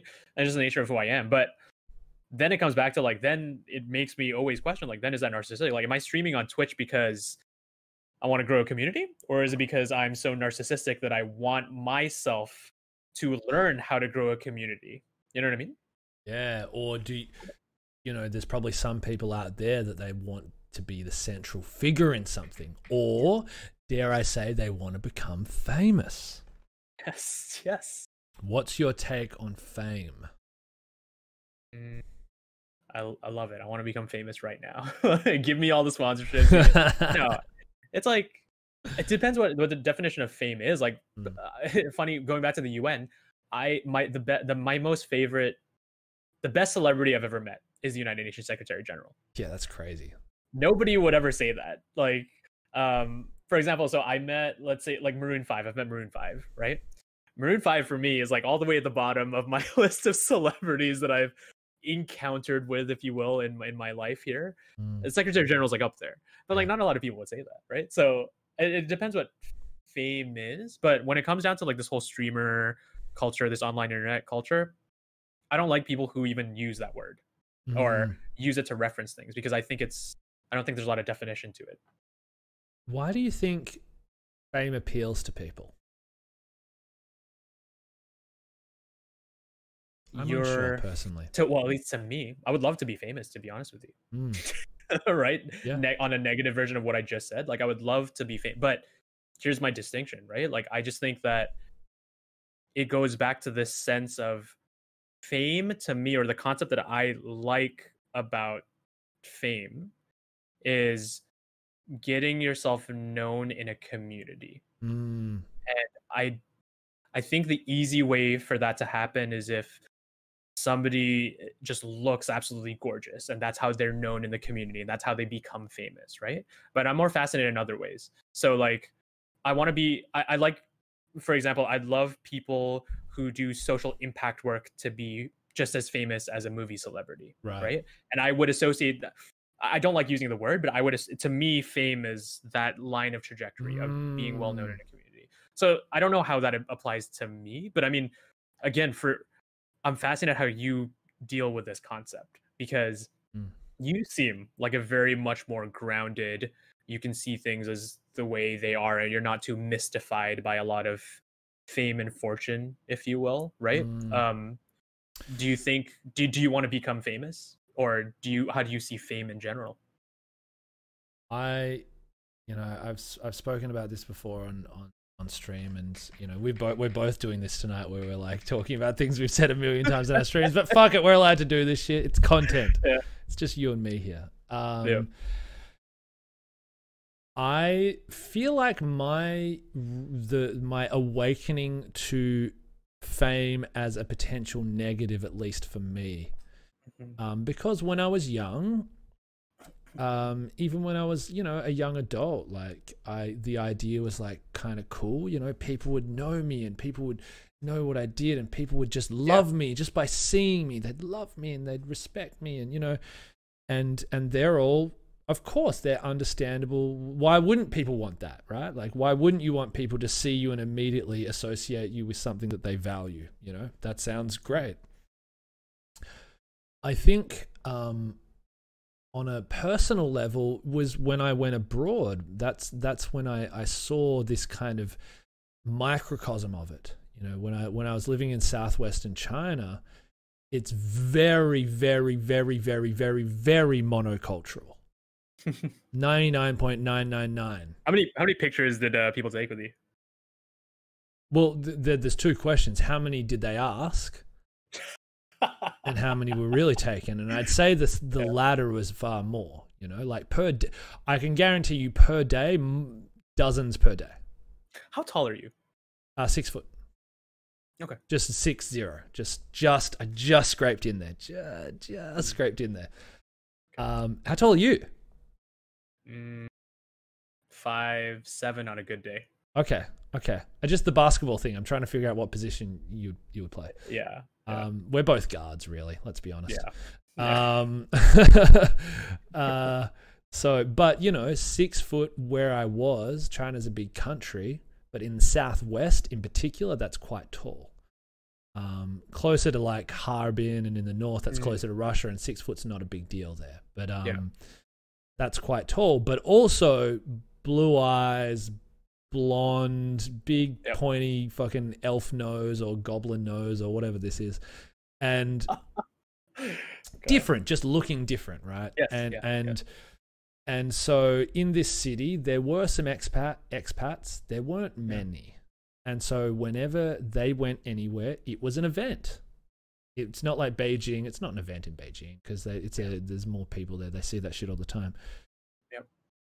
people come up to you and be like, wow, and they want to, you know, they speak to you, and if you can speak the language, that, you know, that's even better, and wow, that's so awesome, you speak so well, and wow, can I take a photo with you, and where are you from, and and that is a form of like D-list celebrity. Yeah. Whenever you walk somewhere, yeah, people see you and they go, wow, that's kind of what it is, right? And although we did nothing to earn it, we were just there. That's interesting. And there were 2 schools. There were probably 3 schools, but I'll break them down into 2 simple schools. There were those like me who I feel like I understood it. I get it. Didn't love it. Didn't get angry because I understood it. Well, I'm here. This was my choice. I can't fucking if I hate it, then I should just fucking leave. You know, it's not. I'm not from here. That's fine. But I don't need it. Like I'm just going to get lunch. I'm not trying to be George Clooney over here. You know. And then there were the others who loved it. And they fed off it, and it made them feel like they were better than they were, and they started to get a big ego, and they started to think that they were important. And that was fucking ugly. That was fucking really ugly to see what it did to those people. And that scared me about that just seeing the psychological effect it has on people. And this is D grade level people who didn't earn shit, but still, it was a difference, and they would all attest it was something different in their lives, you know? And that turned me off it, and I don't like. From then I realized I don't like the idea that people think they know me just from seeing me, and that's probably I don't want to feel like a known quantity for those who are not my close friends, those who have not spent time interacting with me. And there's my extremely long-winded answer as to my stance on fame. Yeah, there's so many truths to that I identify with. And let me clarify here, because fame, like I said, when I say I'd love to be famous, there's things that I want to extrapolate from your bit right there, because for me, it would be, I kind of value that people know who you are and what you're about. And it's the way I view the world. I don't think this is the right way at all. It's just the way I view it. Like I want more people to know more about other people. Yeah. So when I say I want to be famous, I want other people to know who I am, but at its core, who I am. And I want more people to know you. And I want more people to know who you are and what you're all about. And at its core, you, not the whole, here's a great picture of me, here's what I want myself to be. You know what I mean? I want people to know real people on a larger scale. Yeah. So, yeah. And I mean, like, on that, I don't know. That's my biggest thing with that. I don't know. This is somewhat of a non sequitur, but do you listen to Bon Iver? No. Do you know Bon Iver? Bon Iver, yeah. I feel like Bon Iver has come up. Yeah, artists, Skinny Love, I think, Grammy-winning song. Just in general, if anybody knows what I'm talking about, but his name is Justin Vernon, and he skyrocketed to fame. He's like an indie musician who skyrocketed to fame with that album that Skinny Love was on, and everybody knew him. And he went from like going from like relatively small shows to like selling out big, I don't know, stadiums or whatever, right? Yep. And he had this whole thing, this period in his life where he covered his face. So if you look at a bunch of his albums during this period of time, he would never show his face. He would wear shades, a hat. In interviews, it's one of the coolest things in terms of like artistic stuff. All his press conferences would be shot at an angle that wouldn't include his face, but he would still be speaking. So, and there's a interesting interview recently that he had where he reflected on that time. And his biggest line during that time was, "Faces are for friends." Interesting, right? Interesting. And then he realized after that, I don't know, this I could be paraphrasing, I'm not him, right? Like, I don't, make your own decisions, go watch that video. But he was kind of saying that like it was not about that. It was more about like the expectation of, again, it goes back to like the expectation of what people think you are, and it's not. People don't know you at the end of the day when you're at that level of fame. But then he kind of let go of that and said that maybe that's just part of human nature, and I just have to accept it in order to be positive in this world. So I parts of that I identify with, where I oscillate between I don't really want everybody to know me, but at the same time, like, I think it's sometimes better if everybody knew me and who I really am, you know? But do you struggle with that, like the balance there of I don't mind being known. I don't want people to not like. I don't want to be anonymous or anything like that. I think I like what you're saying about Bon Iver, and that actually reminds me of an artist that I'm a big fan of, MF Doom, who for the longest time would rap with just the gladiator mask, like from the Russell Crowe, essentially like a modified version of the gladiator mask, and he was really in character, much like a Dr. Disrespect kind of thing. And that's this great way of separating yourself. So the thing that he made, the art became famous. Yes. But he retained a personal life. And I feel like that's kind of what you're sort of leaning towards, or I'm getting a little bit of that from what you're saying, that fame of a thing that is important, when you mention like, I don't want just me to be famous, but I want you, I want this like sort of community or whatever. I value that, and I would strive for that. Like I would strive for something I work on being valued, being famous. Like, you know, like being a great director. You can be a great director and you can walk down the street, maybe someone knows you, but not everyone's gonna be like, I'm gonna be that kid who like goes up to the you'll be the one, like, you'll be the one. Yeah, like, exactly. but yes, I know what you're saying. But you know what I mean? But the people that know you are the people that really know what you've done, and what they respect your work so much that it would be a pleasure to meet them. Rather than people like, oh, there's that fucking guy, or there's that fucking girl, you know, like and just want to be like seen with the person of the moment or the person of the hour. I would love to create something that is enduring. That I would love to do. Interesting. I agree in some ways again. And again, picking bits and pieces that I very much identify with, where art is forever. You are not, right? And I struggle with that because I don't know, this debacle within me, it's like, on one hand, I would love to have my Twitch content be the star, right? Yes. Or whatever other online content it might, maybe if I do music in the future, that could be a part of it. But at the same time, it's like, then I struggle with that, because then at the end of the day, like, don't you think that doesn't matter? Because humans matter more. And I would rather the person at the core of that be more well known than the art, if that makes sense. And it comes back to the whole director and film thing, or music. Like my appreciation for music is always, I think we touched on this earlier, like getting to know why they wrote that music, where they were there. And it's more about the person than the actual music. Yeah. So it's like I agree and I disagree, and it's not on you, and it's not on the things that you're saying or what I'm saying. It's just like, these things don't have answers to me, and I'm fascinated by them. And I'm so indecisive that this is how I lead my life, thinking about all these things from so many different angles. You know what I mean? And I never come to a conclusion. But this is what makes these conversations so rich as well. This is part of the reason that I just noticed we've spoken for 2.5 hours. I know.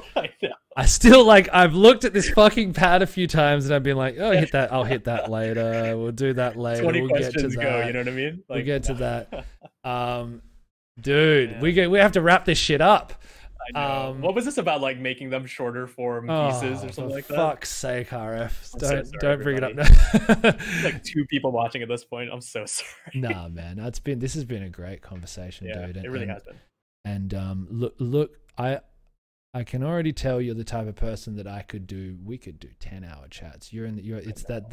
There's a little bit of a mind meld going on here. I know. And I feel like I've just scratched the surface of you, and probably vice versa. Tell us, Mr. AriefJohan, what is coming up for you in the future? What's happening? What's the next Southeast Asian game you're going to play? What's going on? My God, I'm so excited to share that I will be famous in the next 2 streams. Derivative off of our conversation. I'm just excited to grow my community, and I cringe at saying my community. I'm excited to grow the community that I'm a part of on my channel. Like I said, if people don't know me, I play Southeast Asian games every Thursday, and we're still celebrating the Southeast Asian developers there. So Cat's Quest is the current game that we're playing. come join in. We're rating people's cats. We've had so many cats in our Discord that we just go through and share, and that's 90% of the stream, to be honest with you. I watched the VOD. Look out for more Southeast Asian games and Final Fantasy X just for Cranberry. Hell yes, just for cranberry pudding. Hey, by the way, just a late little suggestion. I mentioned in one of your streams regarding the Southeast Asian. I know Taiwan is not Southeast Asia. Yes. But there was a game I played called Detention that I think you would really like. You are the third person who's actually mentioned that, and it's on my list. Okay, sick. It's okay, sick. So I played it in its entirety with my brother last Christmas. We sat down, we played through it all. It takes about 5 hours on stream, maybe a little more because of stream interactions and whatnot. Without spoiling any of it, it sort of starts off as a kind of like a 2D horror on a sort of Taiwanese, I think it's set in about the 60s or 70s school campus. Okay. And it involves some demonology and shit like that, but there's much deeper shit at play. It's actually more of like a geopolitical, like a comment on the geopolitical nature of Taiwan at the time and their interactions with mainland China. It's fucking fascinating for me. Yeah, it's fucking fascinating. And I'd love to hear your take on it. Yeah. At the end of the day, everybody, if you take anything away from this conversation, I don't know what it would be, but it would be support your local art and artists, because the fact that impacted you, and it's going to impact me for sure, and whoever watches the stream, that is mind-blowing to me. And dude, I will literally it's on the list. It's been on the list.